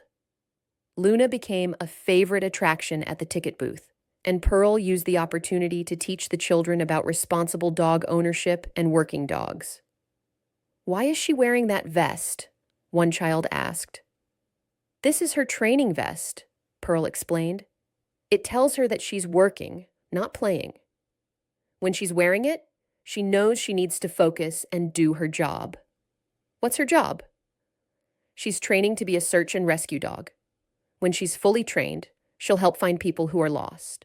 The children were fascinated, and Pearl found herself doing impromptu educational sessions about working dogs. It was rewarding to share her knowledge and see the children's interest and respect for the work. Sarah, Tommy, and Lily were particularly interested. They asked if they could help with Luna's training, and Pearl showed them how to practice basic commands and reward good behavior. "You have to be patient," Pearl explained. "Training a dog takes time. You can't expect them to learn everything right away." "Like learning math," Tommy said thoughtfully. "You have to practice a lot before you get good at it." Exactly like that. Training Luna became the focus of Pearl's life outside of work. Every morning before heading to the park, they practiced obedience. Every evening, they worked on more advanced skills. On weekends, they went to Robert's facility for intensive training sessions. Luna was a quick learner, eager to please, and food-motivated. Within 2 months, she had mastered basic obedience and was starting more specialized search training. Pearl felt pride watching her progress, but more than that, she felt joy. She had forgotten how fulfilling it was to build a partnership with a dog, to watch them learn and grow, to see their personality develop. And gradually, Pearl realized she wasn't thinking about Max with pain anymore. She thought about him with love and gratitude for the years they had together. The guilt and grief that had consumed her were transforming into something softer, a bittersweet memory of a wonderful partner rather than a traumatic loss she needed to avoid. One evening, about 4 months after Luna had come to live with her, Pearl was doing a training session in a local park.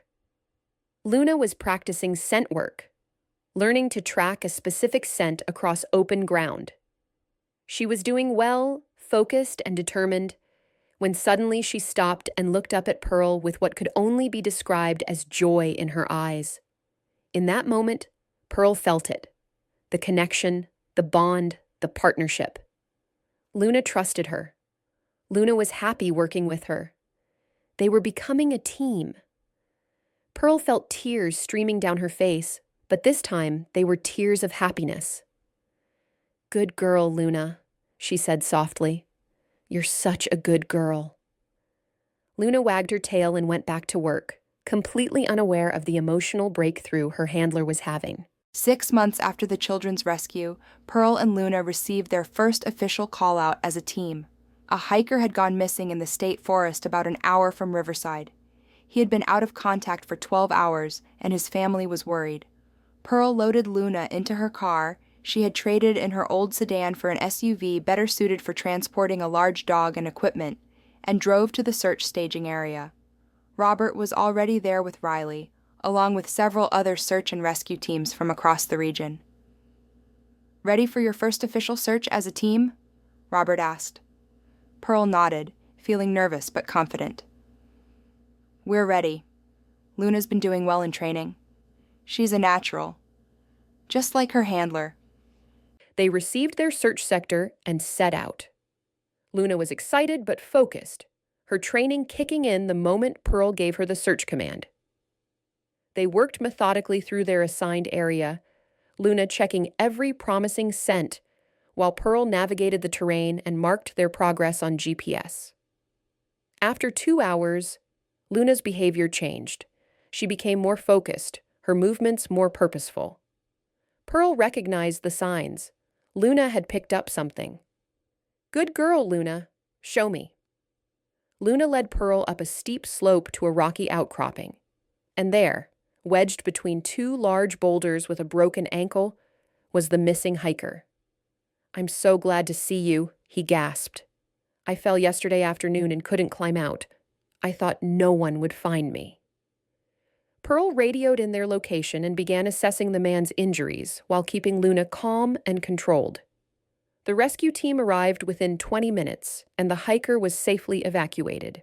As they walked back to the staging area, Pearl looked down at Luna, who was trotting proudly beside her. "You did it, girl.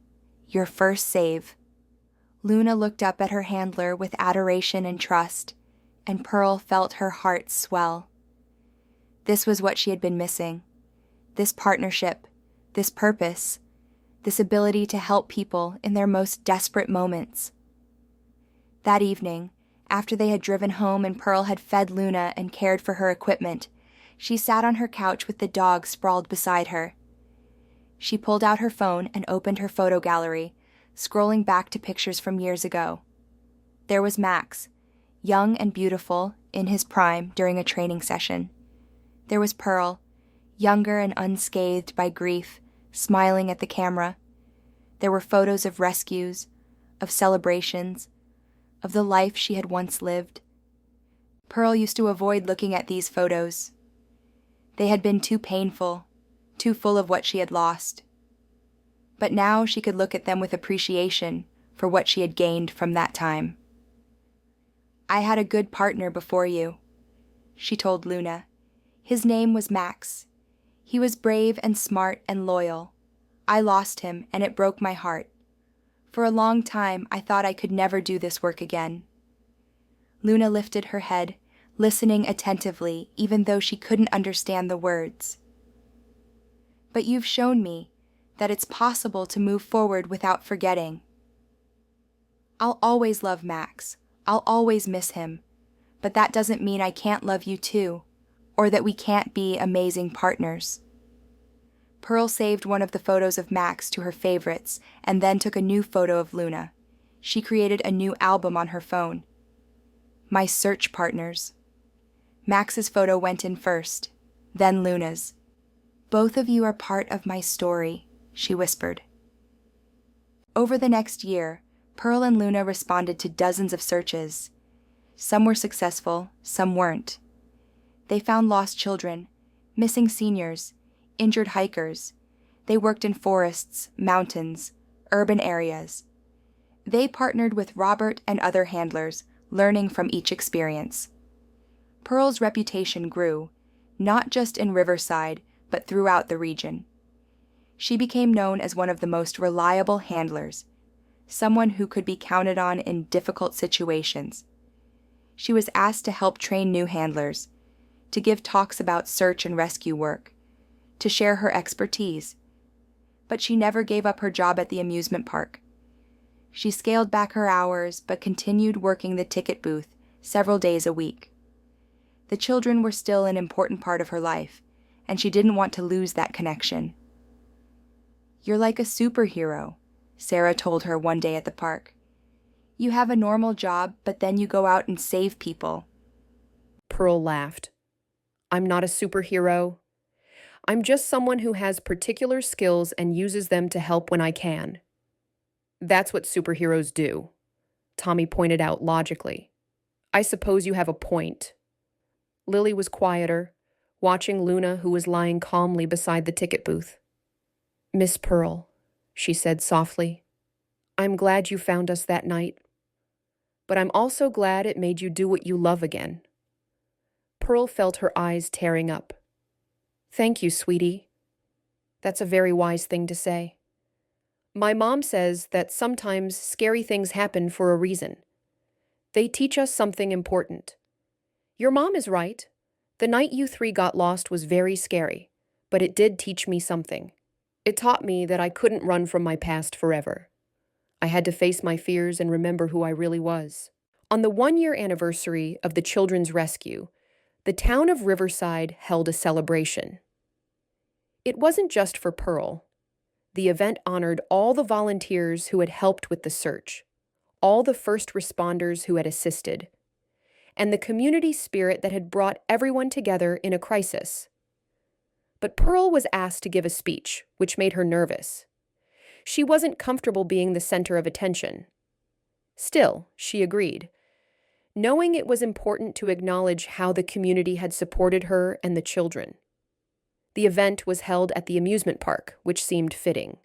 Hundreds of people attended, families from the community, search and rescue volunteers from across the region, local officials, and of course, Sarah, Tommy, Lily, and their families.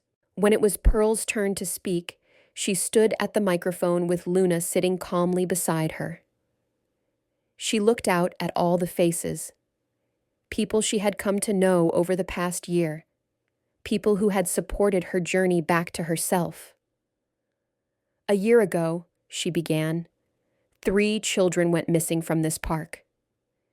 It was a terrifying night for their families, for this community, and for me.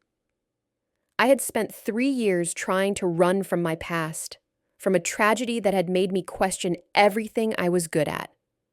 I thought by avoiding my old life, I could avoid being hurt again. She paused, collecting her thoughts.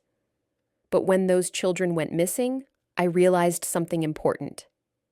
We can't grow by avoiding pain or risk. We grow by facing our fears and trusting in our ability to handle whatever comes. Pearl looked at Sarah, Tommy, and Lily, who were sitting in the front row with their mothers. These 3 brave children taught me that lesson. Their adventure into the woods was unwise, yes, but their courage during that long night, staying together, taking care of each other, not giving up, that showed real strength. And it inspired me to find my own courage again. She gestured to Luna. This is Luna. She's my new search and rescue partner. Training her has been one of the most rewarding experiences of my life. But I wouldn't be standing here with her if it weren't for this community, for all of you who supported me, believed in me, and reminded me of who I used to be. Pearl paused, feeling emotional. I want to thank Robert Chen, who drove 2 hours in the middle of the night to help search for 3 children he'd never met. I want to thank Chief Bradley and all the first responders who worked tirelessly that night. I want to thank my colleagues here at the park who have accommodated my search and rescue work. And most of all, I want to thank the families of Sarah, Tommy, and Lily for trusting me to help find their children. She took a deep breath. A year ago, I was hiding from life. Today, I'm fully living it. I have my work at this park, which I love. I have my search and rescue work, which fulfills me. I have Luna, who is an amazing partner. And I have this community, which has embraced me and supported me in ways I never expected. Pearl smiled, feeling more at peace than she had in years. So, thank you. Thank you for reminding me that it's okay to be scared sometimes, as long as we don't let fear stop us from being who we're meant to be. The applause was thunderous. Sarah, Tommy, and Lily rushed up to hug her, nearly knocking her over. Luna's tail wagged so hard she looked like she might take flight. After the speeches and official ceremony, the celebration turned into a community fair. There were food vendors, games for children, demonstrations by the fire department and police. Pearl found herself surrounded by well-wishers, people wanting to thank her, children wanting to pet Luna. She spotted Robert in the crowd and made her way over to him. "Nice speech," he said, pulling her into a hug. "I'm proud of you, Pearl. Look how far you've come." "I couldn't have done it without you," she said sincerely. "You believed in me when I didn't believe in myself. That's what mentors are for." Robert looked around at the celebration. So, what's next for you? Are you going to keep doing both jobs or focus on one? Pearl had been thinking about this question a lot lately. I'm going to keep doing both. I love working with children here at the park, seeing their joy and innocence. It grounds me. And I love the search and rescue work, using my skills to help people in crisis. I don't want to give up either one. That's a lot of work. It is, but it feels right. I spent 3 years doing too little, hiding from life. Now I'd rather be too busy living than not living enough. Later that evening, after the celebration had wound down and most people had left, Pearl sat on a bench near her ticket booth with Luna at her feet. Sarah, Tommy, and Lily approached her shyly. "Miss Pearl," Sarah said, "we wanted to give you something." Together, the three children presented her with a large, wrapped package. Pearl opened it carefully to find a beautiful painted portrait. It showed her and Luna in the forest, with shafts of sunlight breaking through the trees. It was remarkably well done. "Lily's mom painted it," Tommy explained. "She's an artist. We told her what we wanted, and she made it for you." "It's beautiful," Pearl said, genuinely touched. "Thank you so much." "We wanted you to remember that night," Lily said softly. "Not because it was scary, but because it was important. You saved us, but we also kind of saved you, didn't we?" Pearl felt tears streaming down her face. "Yes, sweetie, you absolutely did." She pulled all three children into a group hug, grateful for them in ways they probably couldn't fully understand yet. They had been the catalyst for her transformation, the reason she had found her way back to herself. As the sun set over Riverside, painting the sky in shades of orange and pink, Pearl felt complete. She had her past, Max and all the lessons he had taught her. She had her present, Luna and her work that filled her days with purpose. And she had her future, unlimited possibilities, now that she was no longer running from who she was. She looked down at Luna, who gazed back with absolute trust and devotion. "Ready to go home, girl?" Luna stood up, tail wagging, ready for whatever came next. And so was Pearl. 2 years later. Pearl stood at the graduation ceremony for new search and rescue handlers, watching as 20 handlers and their dogs received their certification. Among them was a familiar face. Tommy Jackson, now 11 years old, was the youngest person ever to be certified as a junior search and rescue volunteer in the region. Tommy had spent the past 2 years volunteering at Robert's training facility, learning everything he could about working dogs and search techniques. His curiosity and intelligence had made him a natural, and Robert had taken him under his wing as a special protege. "I'm so proud of you, Tommy," Pearl said, hugging him after the ceremony. "You've worked incredibly hard." Tommy beamed. "I wanted to be like you, Miss Pearl. You showed me that helping people is the best thing you can do with your life." His mother stood nearby, smiling through happy tears. "He talks about search and rescue constantly. I think we've created a monster." "A good monster," Pearl laughed. "The world needs more people who want to help others." Sarah and Lily were also at the ceremony. Sarah, true to her adventurous nature, had joined the Junior Wilderness Club and spent her weekends learning outdoor survival skills. Lily had channeled her creative talents into making educational posters about safety and search and rescue, which were now displayed in schools throughout the region. "We all learned something from that night," Sarah said matter-of-factly. "I learned that adventures are better when you're prepared and people know where you are." "And I learned that I'm braver than I thought," Lily added quietly. "Being scared is okay, as long as you don't let it stop you." Pearl felt a surge of pride. These children had grown so much. That frightening night 2 years ago had become a defining moment in all their lives, teaching lessons that would serve them well into adulthood.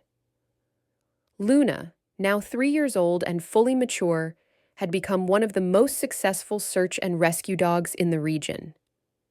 She and Pearl had completed over 50 searches together, finding missing hikers, lost children, elderly people with dementia, and even helping in disaster relief efforts after a tornado touched down in a neighboring county.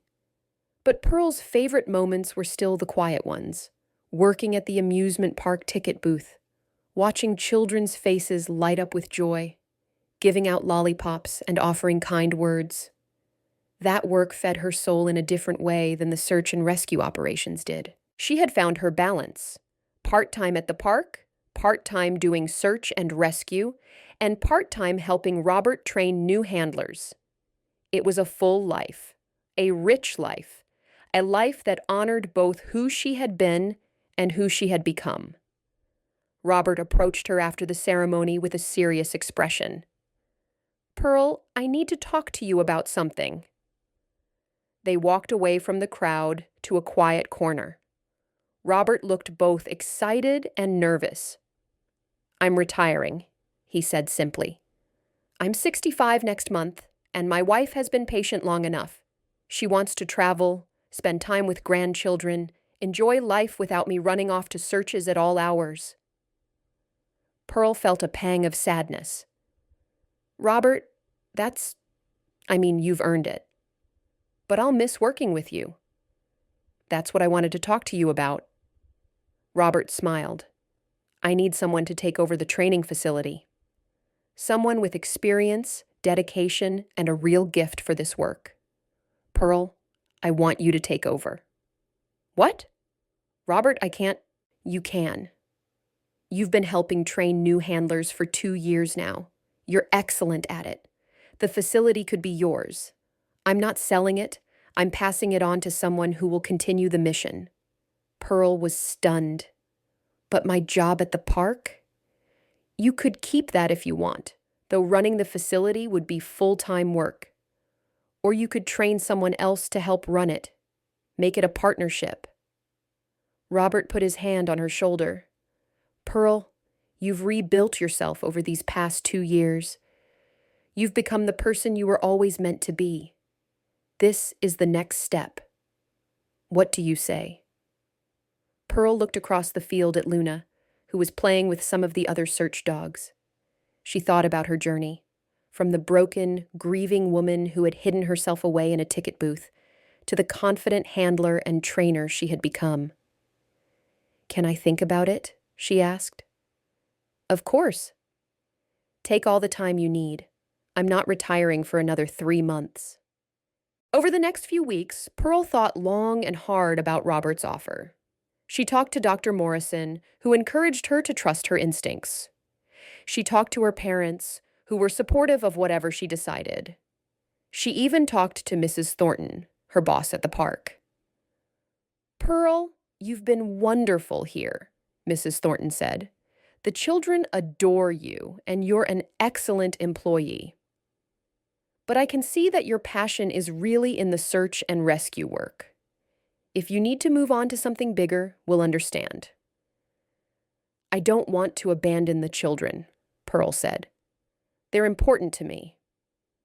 "You wouldn't be abandoning them. You'd be showing them what it looks like to pursue your dreams. That's an important lesson, too." In the end, it was a conversation with Tommy that helped Pearl make her decision. He had stopped by her apartment one evening to visit Luna and practice some training techniques. "Miss Pearl," he said thoughtfully, "why do you still work at the park? You're so good at search and rescue. Wouldn't you rather do that all the time?" "I love both jobs," Pearl explained.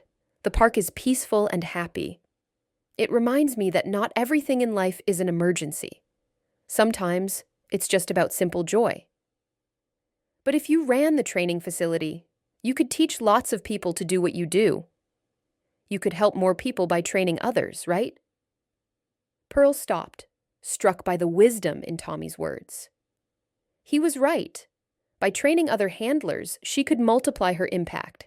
Every handler she trained would go on to save lives. It was a way to honor Max's memory, to honor the work they had done together, and to create a legacy that would continue long after she was gone. "Tommy," she said slowly, "you just helped me make a very important decision." 2 months later, Pearl stood in front of the newly renamed facility. The sign read, Max and Luna Search and Rescue Training Center. Robert had insisted on including both dogs' names, Max to honor Pearl's past, Luna to celebrate her present. Pearl had accepted Robert's offer with one condition. She would work part-time at the amusement park on weekends during the busy season. Mrs. Thornton had agreed immediately, understanding that Pearl needed that connection to maintain her balance. The training center had been updated and expanded. Pearl had used some of the insurance money from Max's death, money she had never been able to spend because it felt like blood money, to create a scholarship fund for young people like Tommy, who wanted to get involved in search and rescue, but couldn't afford the training costs. On opening day, the facility was full of people, new trainees with their dogs, established handlers who wanted to continue their education, local officials who supported the work, and of course Sarah, Tommy, and Lily with their families. "I want to thank everyone for coming today," Pearl said during the opening ceremony. "This facility represents everything I believe in, the power of partnerships between humans and dogs, the importance of training and preparation, and the value of helping others in their darkest moments." She gestured to a memorial wall she had created, featuring photos of successful rescues, handlers, and their dogs, and prominently in the center, a beautiful portrait of Max. "This facility is named for 2 dogs who changed my life. Max taught me what it meant to be a true partner, to trust completely, and to give everything you have to help others. When I lost him, I thought that chapter of my life was over. I thought I could never do this work again." Pearl smiled at Luna, who sat at her feet wearing her search and rescue vest. "But Luna taught me that new chapters can be just as meaningful as old ones. She taught me that moving forward doesn't mean forgetting the past. It means carrying the lessons forward and building something new." She looked out at the crowd, seeing faces she had come to know and love over the past 2 years. "Each of you is here because you want to make a difference. You want to be the person who shows up when someone is lost and scared. You want to be the hope in someone's darkest hour. That's a noble calling, and I'm honored to help train you for it." Robert stood up and joined her at the podium. "I trained Pearl many years ago. She was one of my best students, and she's become an exceptional handler and trainer. I'm so proud to pass this facility to her, knowing it's in the best possible hands." After the ceremony, as people toured the facility and met the training dogs, Pearl found herself standing alone for a moment in the memorial area. She looked at Max's portrait, feeling the familiar bittersweet ache of missing him. "I hope you'd be proud of what I've built here," she whispered. "I hope you'd approve." She felt a presence beside her and turned to see an elderly woman she didn't recognize. The woman was looking at Max's portrait with tears in her eyes. "Is that your dog?" the woman asked softly. "He was, yes. A long time ago. I'm Margaret Chen. My husband and I were lost in the mountains 7 years ago. A handler with a German shepherd found us, saved our lives. I wonder, could that have been you and this dog?" Pearl thought back, trying to remember. 7 years ago, a couple lost in the mountains. And then she remembered. An anniversary hiking trip gone wrong, a sudden storm, a difficult rescue in dangerous conditions. It had been one of Max's most challenging searches. "Yes," Pearl said, her voice thick with emotion. "That was us." Margaret took Pearl's hand. "I've thought about you so many times over the years. I wanted to thank you, but I never knew how to find you. And now, here you are, and I can finally tell you, you saved my life. You gave me 7 more years with my husband before he passed last year. 7 years of memories, of love, of life. That was your gift to me." Pearl found herself crying, and Margaret was crying too. They hugged, two strangers bound together by one crucial moment when everything could have gone wrong but didn't. "Your dog was a hero," Margaret said, "and so are you." After Margaret left, Pearl sat on a bench in the memorial area, processing the encounter. She thought about all the lives she and Max had touched, all the people they had helped. She thought about how Max's death had nearly broken her, how she had run from everything he represented. But now, sitting here in a facility named for him, surrounded by people learning to do the work he had loved, Pearl finally felt at peace. Max's death had meaning. His life had meaning. And her life, both the part with him and the part after him, had meaning too. Luna came over and put her head in Pearl's lap, sensing her handler's emotional state. Pearl stroked the dog's fur, grateful for this second chance at partnership, at purpose, at life. "Thank you, girl," she whispered. "Thank you for reminding me how to live." Over the next year, the training center flourished. Pearl trained over 30 new handlers and their dogs. She developed innovative training techniques and wrote articles for search and rescue journals.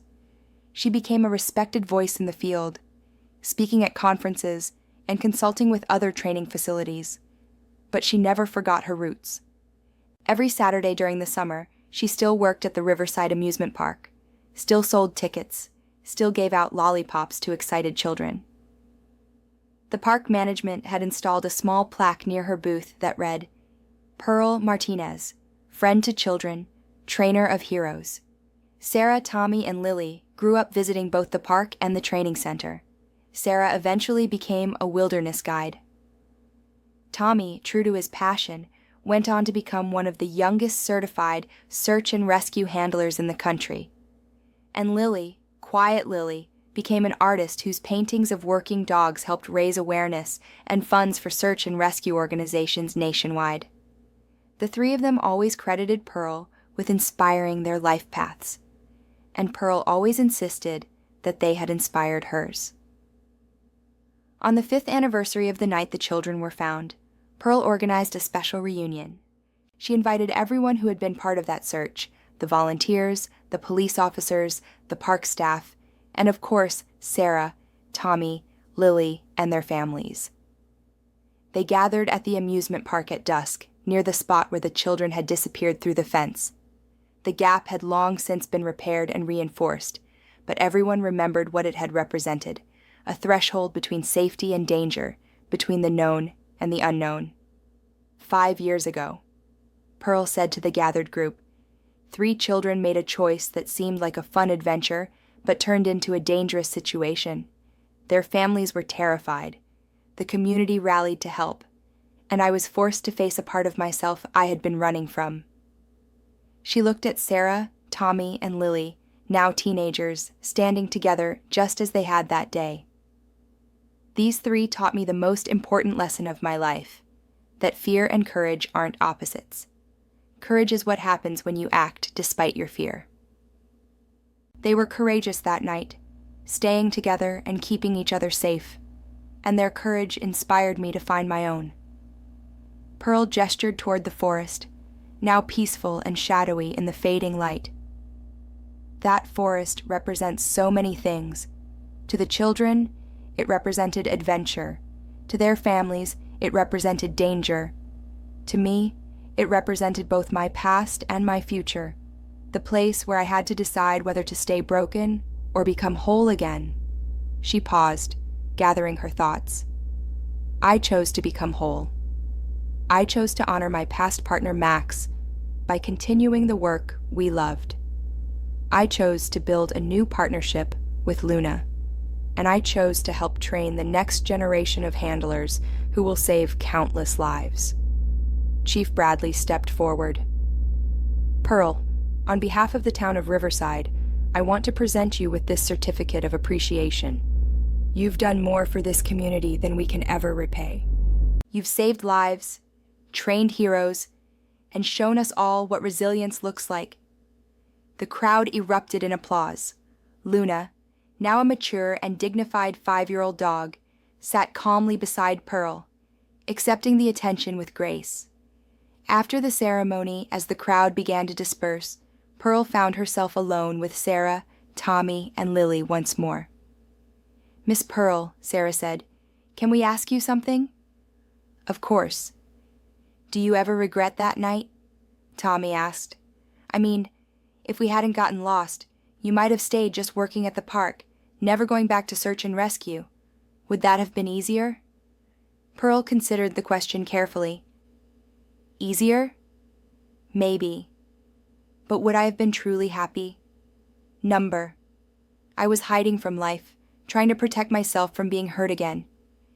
You three forced me to stop hiding and start living. So no, I don't regret it. That night changed all of our lives, and I believe it changed them for the better." "Even though it was scary?" Lily asked softly. Especially because it was scary. The most important growth happens when we face our fears, not when we avoid them. Sarah grinned. "So in a way, we did you a favor by getting lost." Pearl laughed. "I'm not sure I'd put it quite that way, but yes, in a strange way you did. You reminded me who I was and who I could be.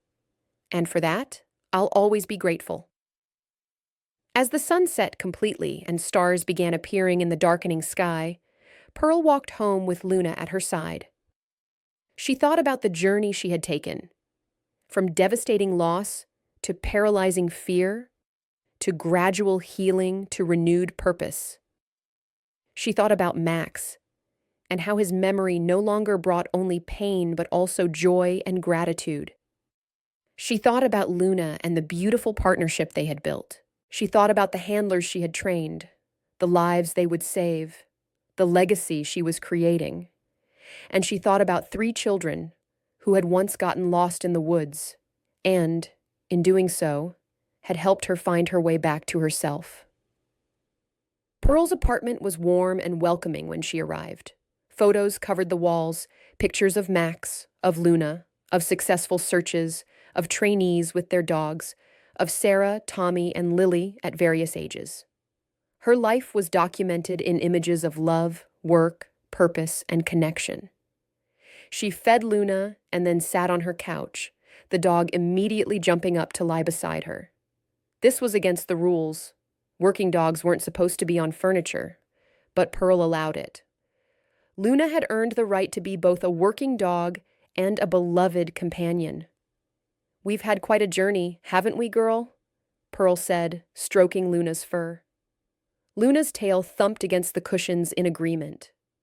Pearl picked up her phone and scrolled through her messages. There was one from Robert, sending photos from his latest trip with his wife, one from Dr. Morrison, checking in as she did every few months, one from her mother, sharing news from home, and one from Tommy, excitedly reporting about his latest training session. Her life was full.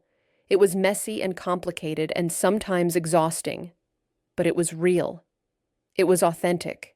It was hers. Pearl looked at the photo of Max on her wall, the one the children had included in their gift years ago. "Thank you," she whispered. "Thank you for teaching me everything you did. Thank you for being the best partner I could have asked for. And thank you for your sacrifice, even though I wish every day that it hadn't been necessary." She felt no guilt now, no crushing weight of responsibility for Max's death. She felt only love and gratitude for the years they had together. "I hope I've made you proud," she said. "I hope the work I'm doing honors your memory. I hope that somewhere, somehow, you know that your legacy lives on in every handler I train, every life we save, every dog that learns to do what you did so brilliantly." Luna lifted her head and licked Pearl's hand, as if offering comfort, or perhaps just asking for more petting. Pearl smiled and obliged. "And you, Luna. You beautiful, goofy, brilliant girl. You taught me that my heart was big enough for more than one partner. You showed me that moving forward wasn't betraying the past. It was honoring it by continuing to live and work and love. That night, Pearl slept deeply and peacefully. She dreamed of running through forests with dogs at her side. Sometimes Max, sometimes Luna, sometimes both. In the dreams, they found everyone they were searching for. Everyone made it home safe. When she woke the next morning, sunlight was streaming through her window. Luna was already awake, sitting by the door with her leash in her mouth, ready for their morning run and training session. Pearl laughed. All right, I'm coming." As they ran through the streets of Riverside, Pearl felt light and free. She waved at neighbors, stopped to let children pet Luna, and enjoyed the simple pleasure of movement and fresh air. This was her life now, a life built on the ashes of tragedy, stronger and more meaningful because of what she had survived, a life of purpose and connection and love. She had been broken, she had hidden, she had run. But she had also healed, she had returned, she had found her way back to herself. And in doing so, she had discovered that the most powerful transformations often come from the darkest moments. That courage isn't the absence of fear, but the decision to act despite it. That love, whether for a dog, a child, or the work that defines you, is always worth the risk of loss. Pearl Martinez was 47 years old now. She ran a successful search and rescue training facility. She worked part-time at an amusement park because it brought her joy. She had a dog she loved and worked with daily. She had a community that respected and valued her. She had trainees who looked up to her. She had children whose lives she had touched. She had a life worth living, and every day she honored both the partner she had lost and the partner she had found by doing the work they loved, by helping others, by refusing to let fear control her destiny. She was whole. She was happy. She was home. And that, ultimately, was the greatest rescue of all. Not the children she had saved from the forest, but herself, saved from a life of grief and hiding, returned to purpose and joy and the courage to fully embrace life. If this story touched you, don't forget to like, comment, and subscribe. We'd love to hear what inspired you the most. And where in the world are you watching from? Let us know below.